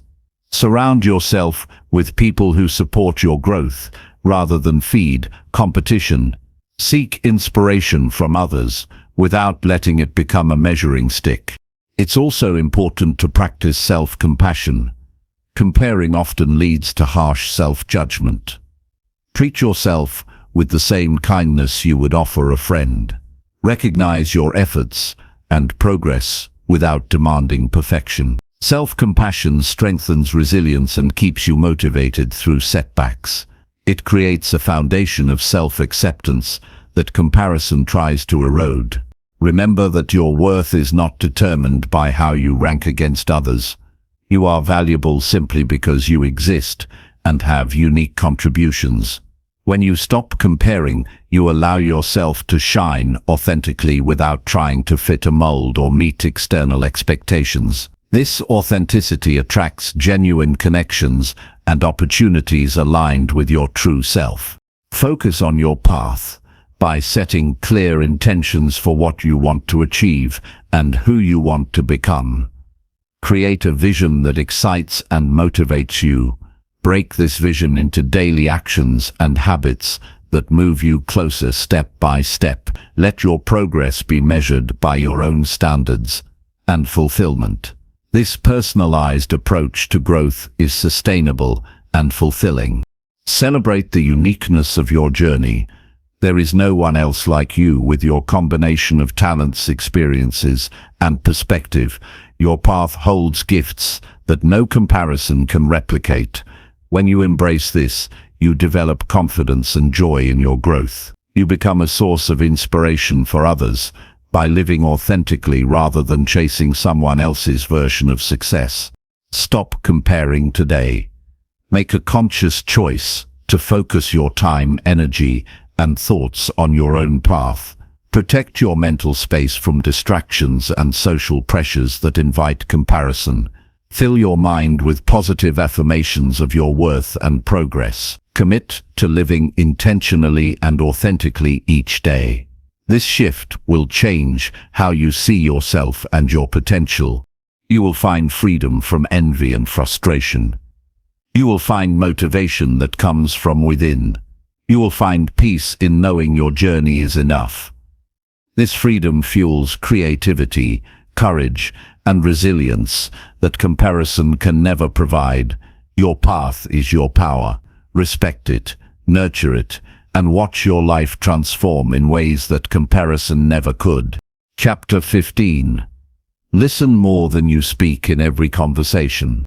Listening more than speaking is a skill that few truly master, yet it holds immense power to transform relationships, deepen understanding, and expand wisdom. In every conversation, when you choose to listen first and speak less, you open a door to genuine connection and insight that many miss. Speaking less allows you to absorb not just words, but emotions, intentions, and unspoken truths. It creates space for others to express themselves fully and feel valued. Listening with intent shows respect and empathy, which builds trust and strengthens bonds. Many people focus on preparing their next comment instead of fully hearing the person in front of them. This habit leads to shallow interactions where true communication breaks down. When you listen more, you shift your attention from yourself to the other person. This shift opens your mind and heart to perspectives that may differ from your own. You gain understanding that challenges your assumptions and enriches your worldview. Listening becomes a gateway to learning, growth, and meaningful connection. True listening requires patience and presence. It means putting aside distractions and judgments to be fully engaged in the moment. When you listen attentively, you show that the other person matters. This attention encourages openness and honesty. People naturally share more when they feel heard without interruption or evaluation. Listening creates a safe space where ideas and feelings flow freely. This safety fosters deeper conversations and authentic relationships. Listening more than speaking also improves your ability to respond thoughtfully. When you listen carefully, you gather the information needed to address concerns effectively. You avoid misunderstandings that often arise from rushing to reply or assuming what others mean. Thoughtful responses demonstrate respect and consideration, which encourages cooperation and positive outcomes.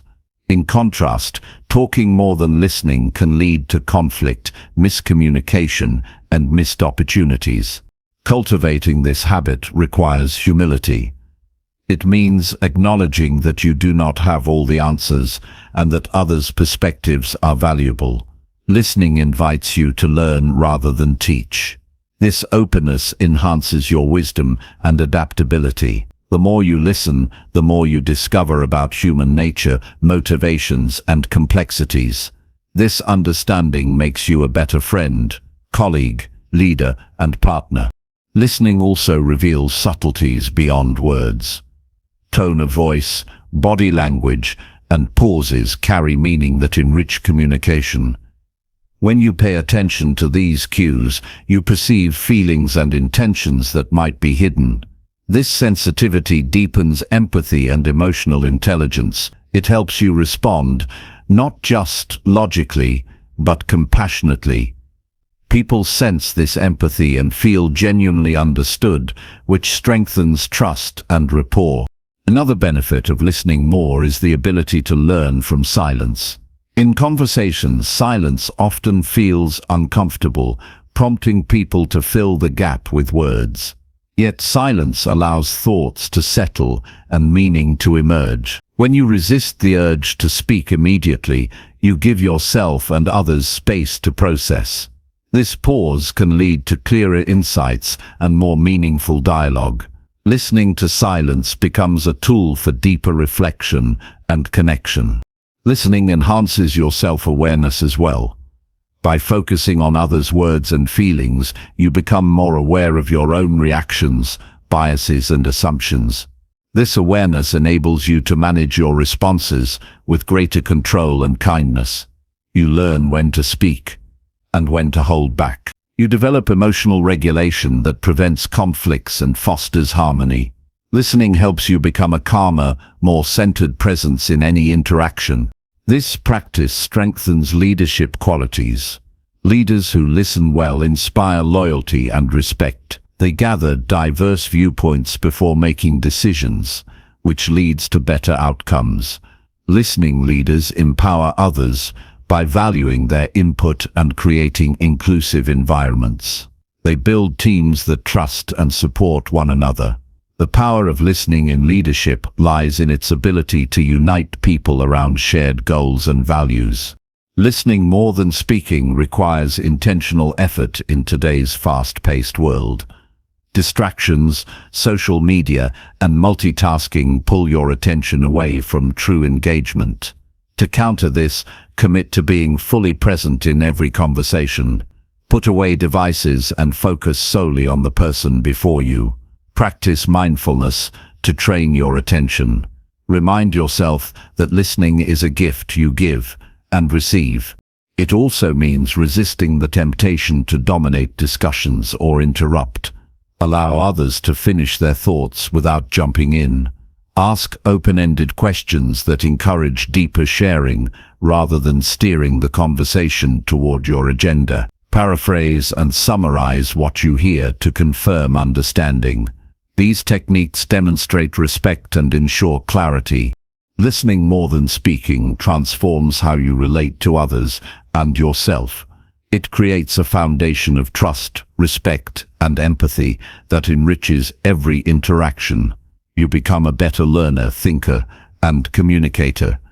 Your relationships deepen and become more meaningful. You experience less conflict and more cooperation. The simple choice to listen first opens a world of growth and connection that words alone cannot achieve. Make listening your default mode in every conversation. Treat it as an active practice that requires focus and intention. Let silence be your friend and curiosity your guide. Value the perspectives and stories others share as windows into different worlds. In doing so, you cultivate wisdom, kindness, and understanding that elevate your life and the lives of those around you. Each time you listen more than you speak, you contribute to a culture of respect and genuine communication. This ripple effect spreads beyond one conversation to your entire life. You become a source of calm, insight, and support in a noisy world. Listening well is a powerful way to lead, love, and grow. Embrace this habit and watch your relationships and personal growth flourish in ways you never imagined possible. Chapter 16. Practice gratitude, even when life feels unfair. Gratitude is a powerful practice that transforms how you experience life, especially when circumstances seem unfair or challenging. It does not mean ignoring difficulties or pretending everything is perfect. Instead, it means choosing to focus on what is good and meaningful despite hardships. Practicing gratitude shifts your attention from what is missing or wrong to what is present and valuable. This shift opens your mind and heart to positivity and resilience. Gratitude creates a foundation for emotional strength and mental clarity that helps you navigate difficult times with grace. Life often feels unfair. Situations arise that test your patience, courage, and faith. When faced with these moments, it is natural to feel frustration, sadness, or anger. These emotions are valid and part of being human. However, letting them dominate your thoughts and reactions can trap you in negativity and despair. Gratitude offers an alternative way to respond. It encourages you to look beyond the immediate pain and recognize that even in struggle, there are reasons to appreciate and be thankful. Practicing gratitude in hard times builds resilience. It strengthens your ability to cope with stress by reminding you that your life contains sources of hope and joy. These sources might be as simple as a kind gesture, a breath of fresh air, or a memory that brings comfort. Focusing on these positives reduces the power of adversity over your mood and outlook. It helps you maintain a balanced perspective where challenges are real but not all defining. Gratitude also changes your brain chemistry. Studies show that regularly expressing gratitude increases dopamine and serotonin levels, chemicals that boost happiness and well-being. This natural mood lift makes it easier to face difficulties with calmness and optimism. Over time, gratitude rewires your brain to notice and appreciate good things more easily, creating a positive feedback loop. This means that practicing gratitude is not just a mental exercise, but a way to reprogram your emotional habits for the better. This practice requires intention and consistency. Gratitude does not always come naturally, especially when life feels unfair. You must actively seek what to be thankful for each day. One effective way is to keep a gratitude journal where you write down 3 things you appreciate daily. These can be small or large, ordinary or extraordinary. The act of writing reinforces your awareness and creates a record you can revisit when times are tough. This habit trains your mind to find light even in darkness. Gratitude deepens your relationships. When you express appreciation to others, you strengthen bonds and foster kindness. Sharing gratitude reminds you of the support and love around you, which can be a powerful source of comfort in difficult moments. It also encourages others to show gratitude, creating a cycle of positive connection. Recognizing the good in others shifts your focus from isolation to community and shared humanity. Practicing gratitude helps you embrace acceptance. Life will not always be fair or easy, but gratitude allows you to accept what is without resignation. It is an active choice to find meaning and growth in hardship rather than resisting or resenting. Acceptance grounded in gratitude reduces suffering by easing resistance to reality. It opens space for healing and constructive action instead of bitterness or denial. Gratitude encourages humility. It reminds you that your life is part of a larger web of support and fortune. Recognizing the contributions of others and circumstances beyond your control cultivates a sense of interconnectedness and respect. This humility protects against entitlement and comparison, making your journey more peaceful and fulfilling. Even small moments of gratitude can have profound effects. Appreciating a sunrise, a smile, or a moment of peace connects you to the present and shifts your mind from worry to wonder. These moments accumulate to create a mindset where gratitude becomes a natural response rather than a forced effort. This mindset anchors you in positivity regardless of external challenges. When life feels unfair, practicing gratitude is not about minimizing pain, but about strengthening your capacity to endure and grow. It helps you see that suffering does not erase the good in your life. Instead, gratitude acknowledges that good and bad coexist, and your choice is where to place your attention. This choice shapes your experience and influences how you respond to life's difficulties. Gratitude empowers you to reclaim your narrative. Instead of seeing yourself as a victim of circumstance, you become an active participant in your story who acknowledges both struggles and blessings. This empowerment creates hope and motivates you to keep moving forward with courage and faith. Make gratitude a daily discipline. Begin each day by acknowledging something you are thankful for. Throughout the day, notice and appreciate acts of kindness, beauty, or progress. Before sleep, reflect on what went well or what you learned. This rhythm of gratitude nourishes your soul and builds resilience against despair. In practicing gratitude, you become a beacon of light for others. Your appreciation and positivity inspire those around you to find their own reasons for thankfulness. This ripple effect spreads hope and strength beyond your immediate circle. Gratitude transforms your life by shifting your focus from scarcity to abundance. It makes your challenges more manageable and your joys more vivid. It deepens your connections and strengthens your spirit. Even when life feels unfair, gratitude offers a path to peace, growth, and lasting happiness. Choose this path daily and watch how your perspective, emotions, and life itself change in profound ways. Chapter 17. Move your body daily to sharpen your mind. Moving your body every day is one of the most effective ways to enhance not only your physical health, but also your mental clarity and sharpness. Physical activity stimulates the brain, improving cognitive functions like memory, attention, and problem-solving skills. The connection between exercise and brain health is profound and backed by extensive research. When you commit to moving regularly, you unlock benefits that go far beyond the obvious improvements in strength or endurance. Your mind becomes more alert, focused, and resilient. Daily movement increases blood flow throughout your body, including your brain. This improved circulation delivers oxygen and nutrients that are essential for optimal brain function. It helps clear out toxins and promotes the growth of new brain cells, a process known as neurogenesis. This biological impact translates to better memory retention, quicker thinking, and enhanced creativity.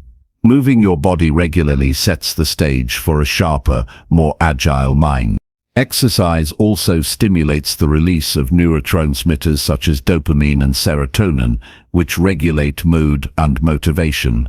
These chemicals reduce stress and anxiety, allowing your mind to operate more calmly and effectively. When your brain is less clouded by worry or fatigue, you can concentrate more deeply and make clearer decisions. This mental clarity supports learning and productivity, helping you tackle daily challenges with confidence.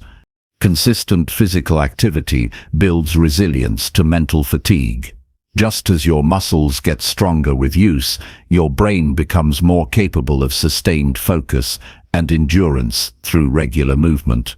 This stamina makes it easier to maintain attention during complex tasks and reduces mental errors. When you move your body daily, you develop a mind that can push through distractions and stay engaged longer. The type of movement you choose can vary depending on your preferences and physical condition. Walking, stretching, yoga, dancing, swimming, or strength training all contribute to brain health. The key is consistency and making movement a daily habit. Even short bursts of activity spread throughout the day can add up to significant cognitive benefits. Regular movement breaks improve energy levels and prevent the sluggishness that comes from prolonged sitting. Movement also supports better sleep, which is vital for mental sharpness. Quality sleep consolidates memories and clears mental clutter. Physical activity helps regulate your sleep patterns by balancing hormones and reducing restlessness. When you sleep well, your brain functions at its best during waking hours. This cycle of movement and restful sleep fuels sustained cognitive performance. Physical activity enhances brain plasticity, the ability to adapt and reorganize neural connections. This adaptability is crucial for learning new skills, recovering from setbacks, and maintaining mental agility as you age. Moving your body daily strengthens these neural pathways, helping you remain flexible and open to new experiences. This flexibility supports problem-solving and creative thinking. Engaging in movement also provides a mental break from work or stress. It shifts your focus away from worries and refreshes your mind. This reset allows you to return to tasks with renewed energy and perspective. Movement breaks stimulate your brain by introducing variety and novelty, which combat monotony and mental fatigue. Daily movement promotes a positive feedback loop between body and mind. As your physical health improves, you gain confidence and motivation to keep going. This increased motivation fuels mental focus and persistence in other areas of life. The sense of accomplishment from consistent movement enhances your overall well-being and mindset. To maximize the cognitive benefits of movement, approach it with mindfulness. Pay attention to how your body feels, the rhythm of your breath, and the sensations in your muscles. This mindful movement deepens the connection between body and mind and enhances relaxation. Mindful exercise reduces mental clutter and sharpens awareness, boosting your ability to concentrate. You can also use movement as an opportunity for reflection and creativity. Activities like walking or stretching often stimulate ideas and problem-solving by allowing your mind to wander productively. These moments can lead to breakthroughs or new perspectives that improve your work and personal life. Making movement a daily priority requires intentionality and planning. Schedule time for it as you would any important task. Choose activities you enjoy to increase the likelihood of consistency. Track your progress and celebrate milestones to maintain motivation. Over time, moving your body becomes a natural and rewarding part of your routine. Avoid seeing movement as a chore or obligation. Instead, view it as an investment in your mental and physical capacity. This mindset shift changes how you approach exercise and sustains long-term commitment. The benefits you gain in mental sharpness, emotional balance, and energy make movement one of the most valuable habits you can develop. Your mind thrives on variety, challenge, and stimulation. Movement provides all three in different forms, from the rhythm of walking to the coordination required in dance or the strength needed for resistance training. These diverse stimuli keep your brain active and engaged. Mixing different types of movement also prevents boredom and promotes balanced development. Even on busy days, finding moments to move is possible and beneficial. Simple actions like standing, stretching, or taking a short walk recharge your brain and body. These micro-movements accumulate to support sustained mental performance and prevent fatigue. Integrating movement seamlessly into your day helps you maintain sharpness without disrupting your schedule. In summary, daily movement sharpens your mind by improving blood flow, releasing mood-enhancing chemicals, building cognitive endurance, and enhancing neural plasticity. It supports restful sleep and provides mental breaks that refresh focus. Mindful movement deepens the connection between body and mind and stimulates creativity. Making movement a priority with intention and enjoyment transforms your brain function and overall well-being. Choosing to move your body every day is choosing to invest in your mental clarity, resilience, and growth. This simple yet powerful habit unlocks energy and focus that improve every aspect of your life. The discipline of consistent movement builds a mind that is alert, adaptable, and ready to meet any challenge. By committing to daily movement, you create a foundation for lifelong mental sharpness and vitality. Chapter 18. Face your fears instead of running from them. Fear is one of the most powerful emotions we experience, and it often shapes our decisions and actions in ways we don't fully realize. When fear appears, the instinct to run or avoid the source is natural, but this avoidance rarely solves the underlying issue. Running from fear only strengthens its hold and limits your growth and potential. Facing your fears directly is the path to freedom and empowerment. It is a courageous choice that leads to personal transformation and resilience. Fear signals uncertainty and risk. It alerts you to potential danger or discomfort. However, not all fears are accurate reflections of reality. Many fears stem from assumptions, past experiences, or imagined scenarios that may never happen. Distinguishing between realistic concerns and irrational fears is essential. Facing your fears requires this clarity to respond wisely instead of reacting blindly. Avoiding fear creates a cycle of limitation. Each time you run from a fear, it grows stronger and more intimidating. Your mind associates the fear with threat and helplessness, reinforcing avoidance behaviors. This cycle narrows your world and reduces your ability to handle challenges. Over time, fear can control your choices, preventing you from pursuing opportunities and living fully. Facing fear means acknowledging it without judgment. It means recognizing the sensation of fear in your body and mind, but refusing to let it dictate your actions. This acknowledgement is a form of self-mastery. You take ownership of your emotional experience rather than being a passive victim. This shift in perspective builds confidence and courage. Confronting fear requires gradual exposure. It rarely happens overnight or through a single bold act. Start by identifying specific fears and breaking them into manageable parts. Take small steps toward what scares you, increasing your tolerance over time. Each step forward weakens fear's grip and strengthens your courage muscles. This process of deliberate practice leads to lasting change. Fear often masks opportunities for growth. When you face what scares you, you discover hidden strengths and resources. Challenges that once seemed overwhelming become chances to learn resilience, problem-solving, and self-trust. Overcoming fear reveals your capacity to adapt and thrive in uncertainty. This empowerment spills into other areas of life, creating momentum for continuous growth. Facing fear also deepens self-awareness. You learn about your triggers, thought patterns, and emotional responses. This knowledge allows you to manage fear proactively instead of being caught off guard. Understanding fear's role in your life helps you differentiate between protective instincts and limiting beliefs. This awareness is a foundation for emotional intelligence and mature decision-making. Choosing to face fear does not mean ignoring safety or wisdom. It means balancing caution with action.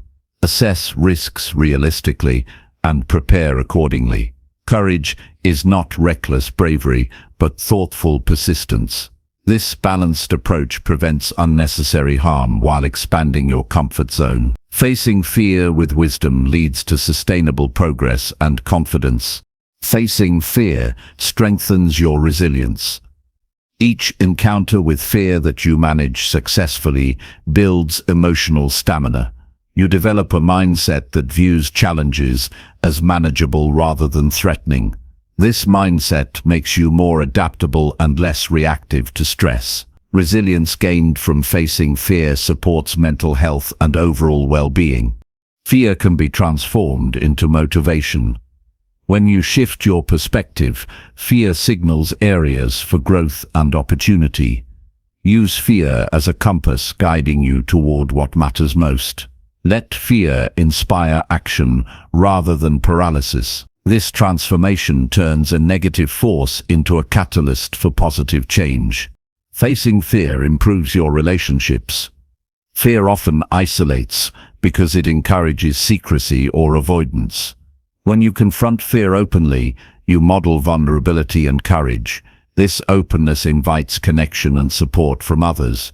Shared experiences of facing fear build trust and deepen bonds. Practice breathing and grounding technique to manage fear's physical effects. Fear triggers fight, flight, or freeze responses that can overwhelm. Deep breathing, mindfulness, and focusing on the present moment calm your nervous system and clear your mind. These tools create space between feeling fear and choosing your response. Reflect on past fears you have overcome. Remembering successes builds confidence and reminds you that fear is conquerable. Use these memories as motivation when facing new fears.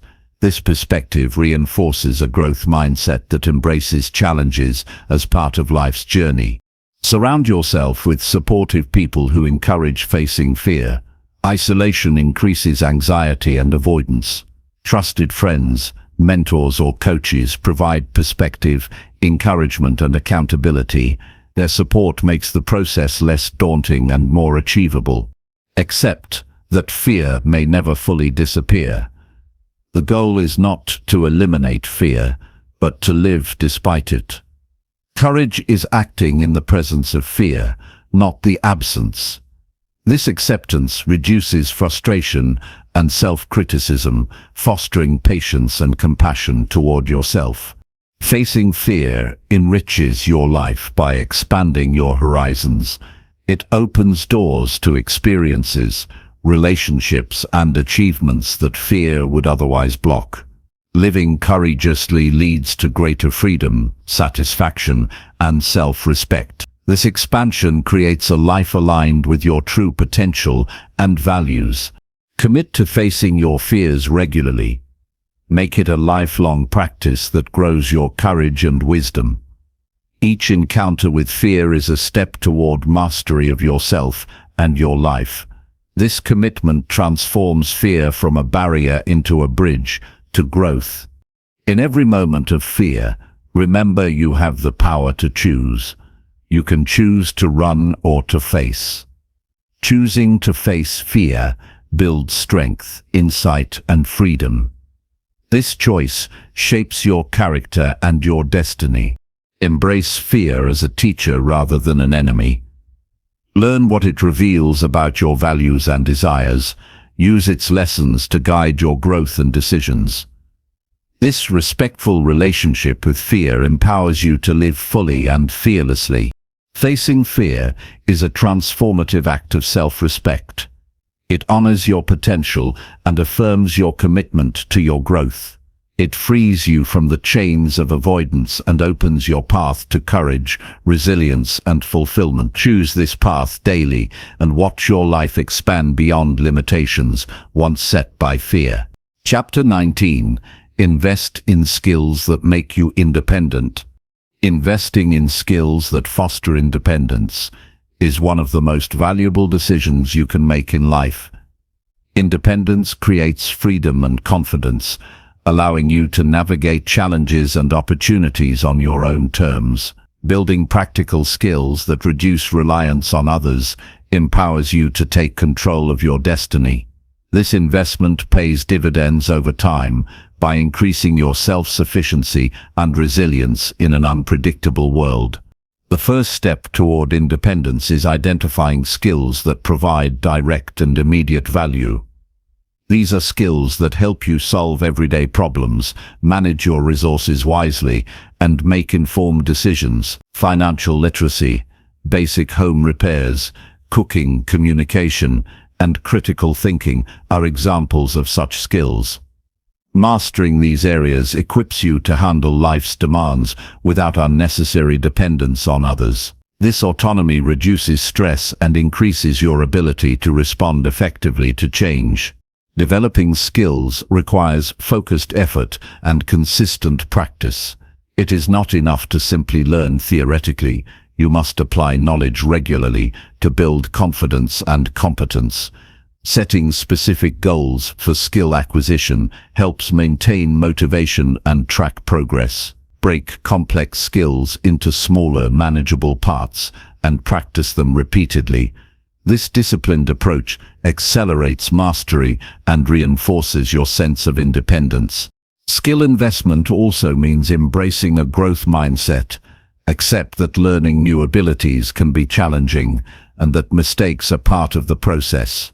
Viewing setbacks as opportunities to improve rather than failures keeps you engaged and persistent. This mindset encourages lifelong learning, which is essential for maintaining independence in a rapidly evolving world. Your adaptability depends on your willingness to continuously update and expand your skill set. Prioritize skills that align with your personal goals and circumstances. If financial security is a priority, focus on budgeting, saving, investing, and understanding credit. If physical health matters most, develop skills in nutrition, exercise, and self-care. Tailoring your learning to your unique needs ensures your efforts produce meaningful and practical results. This personalized approach increases the likelihood that your skills will empower your independence now and in the future. Investing in communication skills is crucial for independence.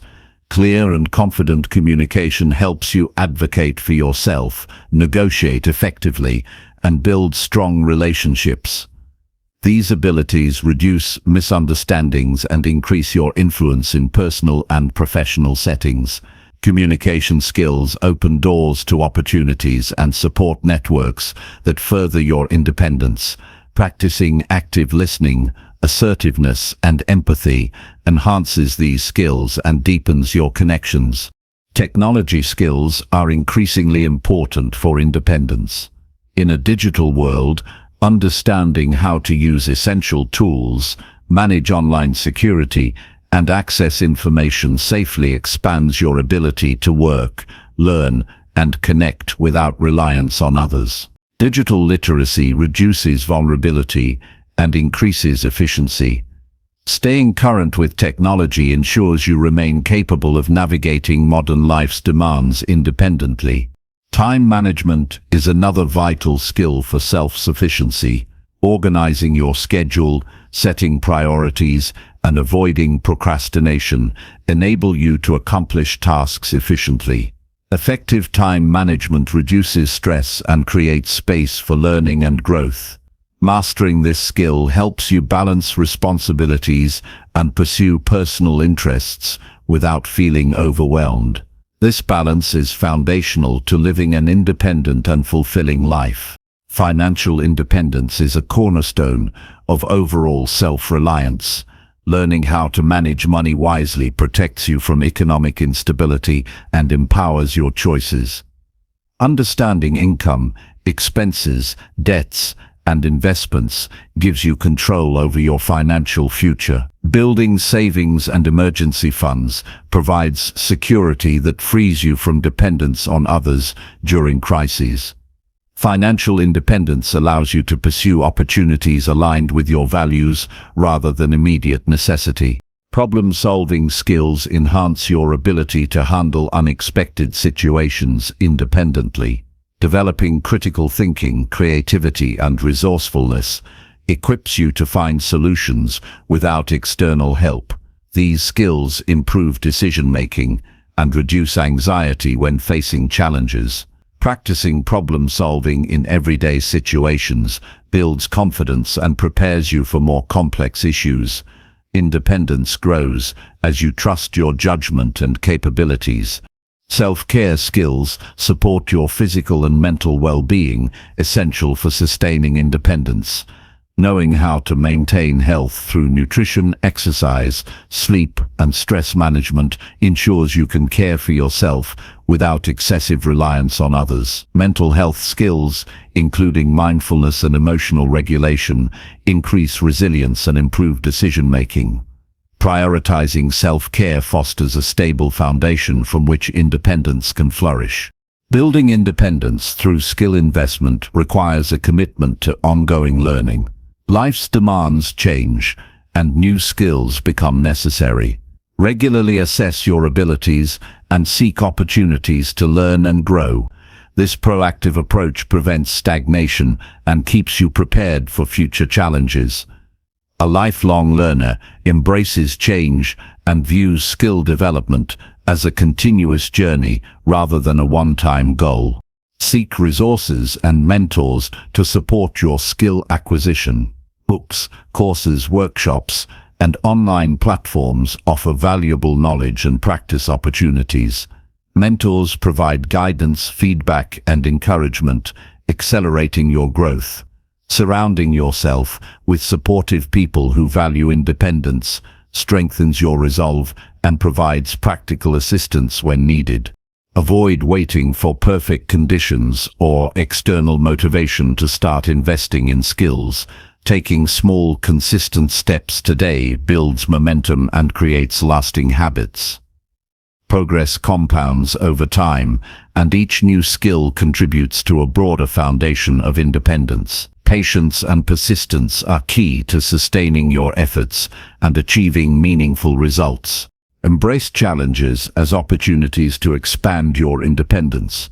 Facing difficult tasks or unfamiliar situations stretches your abilities and increases your confidence. Each success builds on the last, creating a positive cycle of growth and self-reliance. Viewing challenges as growth opportunities transforms obstacles into stepping stones toward freedom. Celebrate your progress regularly. Acknowledge the skills you have acquired and the independence you have gained. Recognition reinforces your motivation and commitment. Reflecting on your journey highlights how far you have come and inspires continued effort. This positive reinforcement strengthens your identity as a capable and independent person. Independence, through skill investment, leads to greater freedom in your choices.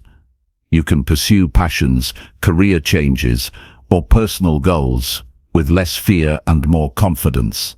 This freedom enhances your quality of life and aligns your daily actions with your values. Independence creates space for creativity, fulfillment, and meaningful contribution to others. Remember that independence is not isolation. Building skills to support yourself empowers collaboration rather than dependence. When you are self-sufficient, you engage in relationships and communities from a place of strength and generosity. Independence enhances your ability to give and receive support authentically. Make investing in skills that create independence a priority. Commit time and energy to learning, practicing, and applying these abilities. Your efforts will pay off by giving you control over your life, reducing stress and opening new possibilities. This investment is one of the most practical and empowering choices you can make.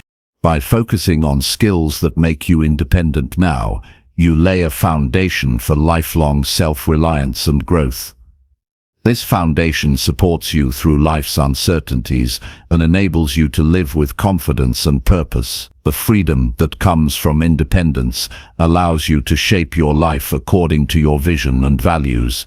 Choose to invest in yourself today and unlock your full potential. Chapter 20. Review your life weekly and adjust with purpose. Taking time each week to review your life is a powerful habit that fuels intentional living and meaningful progress. Life moves quickly, and without regular reflection, it's easy to drift through days without realizing whether you are truly moving toward your goals or values. Weekly reviews provide clarity, focus, and motivation to adjust your path with purpose. This practice is an opportunity to pause, assess, and realign so that your actions consistently support the life you want to build. A weekly review is not about judgment or self-criticism. Instead, it's a deliberate and compassionate check-in with yourself. It involves looking honestly at what you accomplished, what challenges you faced, and where you can improve. This honest reflection creates a feedback loop that enhances self-awareness and drives continuous growth. Through this process, you become more aware of your patterns and make better decisions based on real data rather than assumptions or emotions. The first step in a weekly review is gathering the facts. Collect information on your key activities, habits, goals, and feelings throughout the week. This may include reviewing your calendar, journals, to-do lists, or habit trackers. Organizing this information allows you to see what you focused on and where your energy went. It also reveals areas where you got distracted or sidetracked. With a clear picture, you can start evaluating what worked well and what didn't. Next, consider your progress toward your most important goals. Are you moving forward or standing still? Break down your goals into specific actions and evaluate whether you completed them. If not, explore why. Understanding obstacles or patterns that slowed you down is critical to making effective adjustments.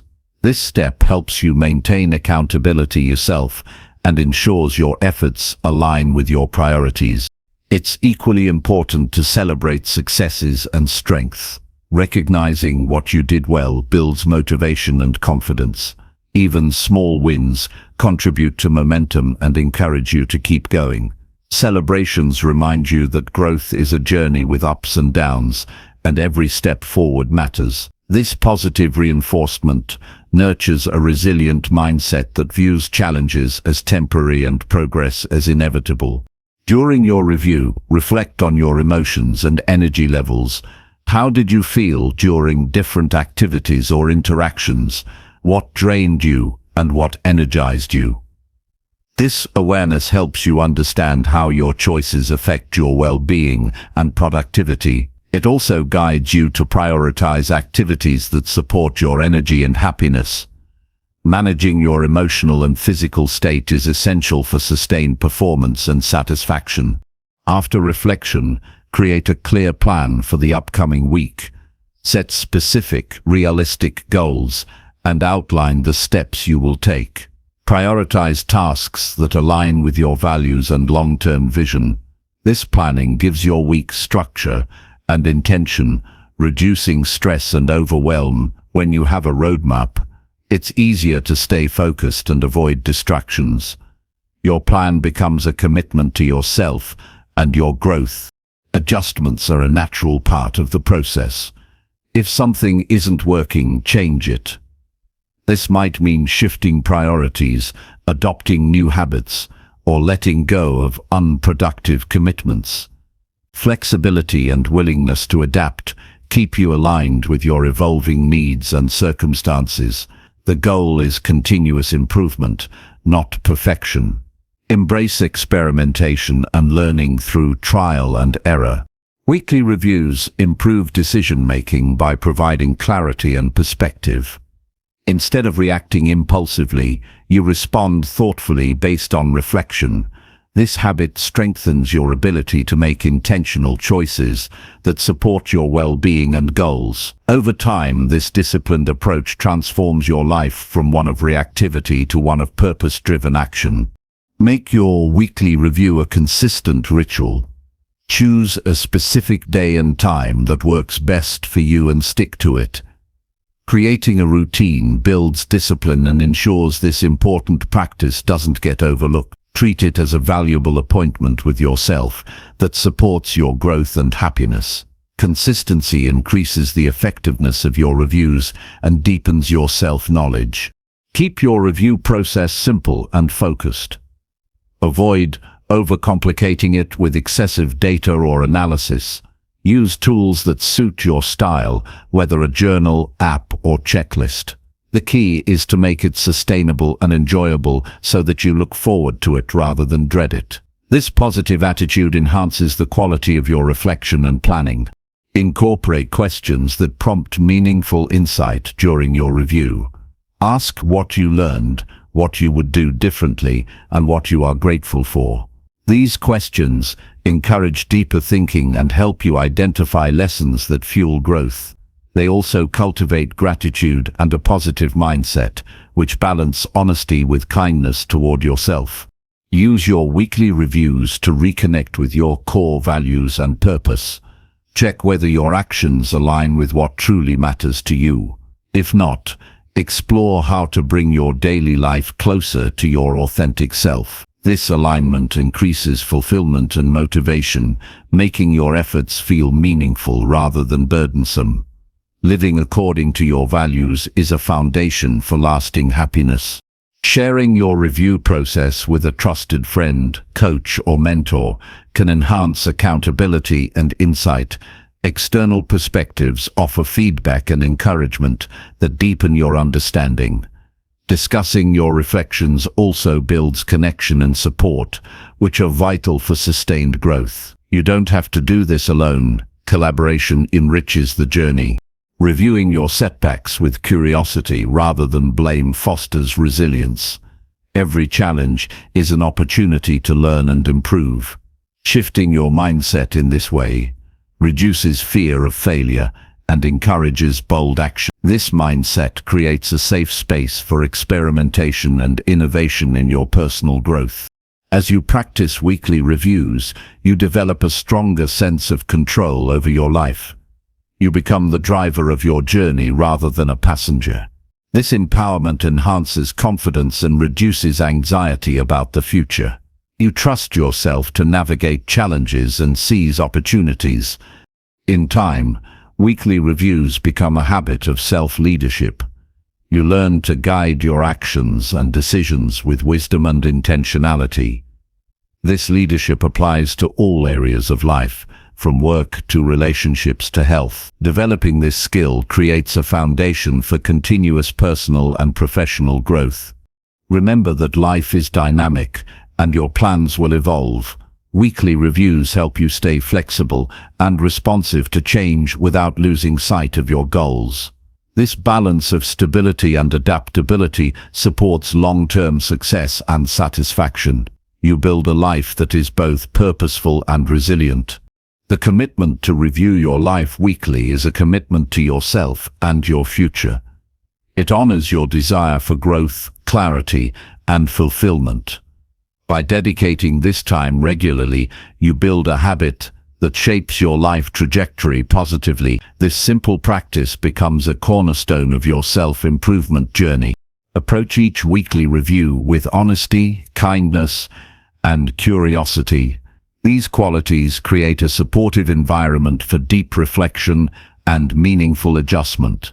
They nurture a positive relationship with yourself that encourages lifelong growth and well-being. This compassionate approach makes reviewing your life a rewarding and transformative experience. In conclusion, reviewing your life weekly and adjusting with purpose is a powerful tool for intentional living. It creates space for clarity, learning, and alignment with your deepest values.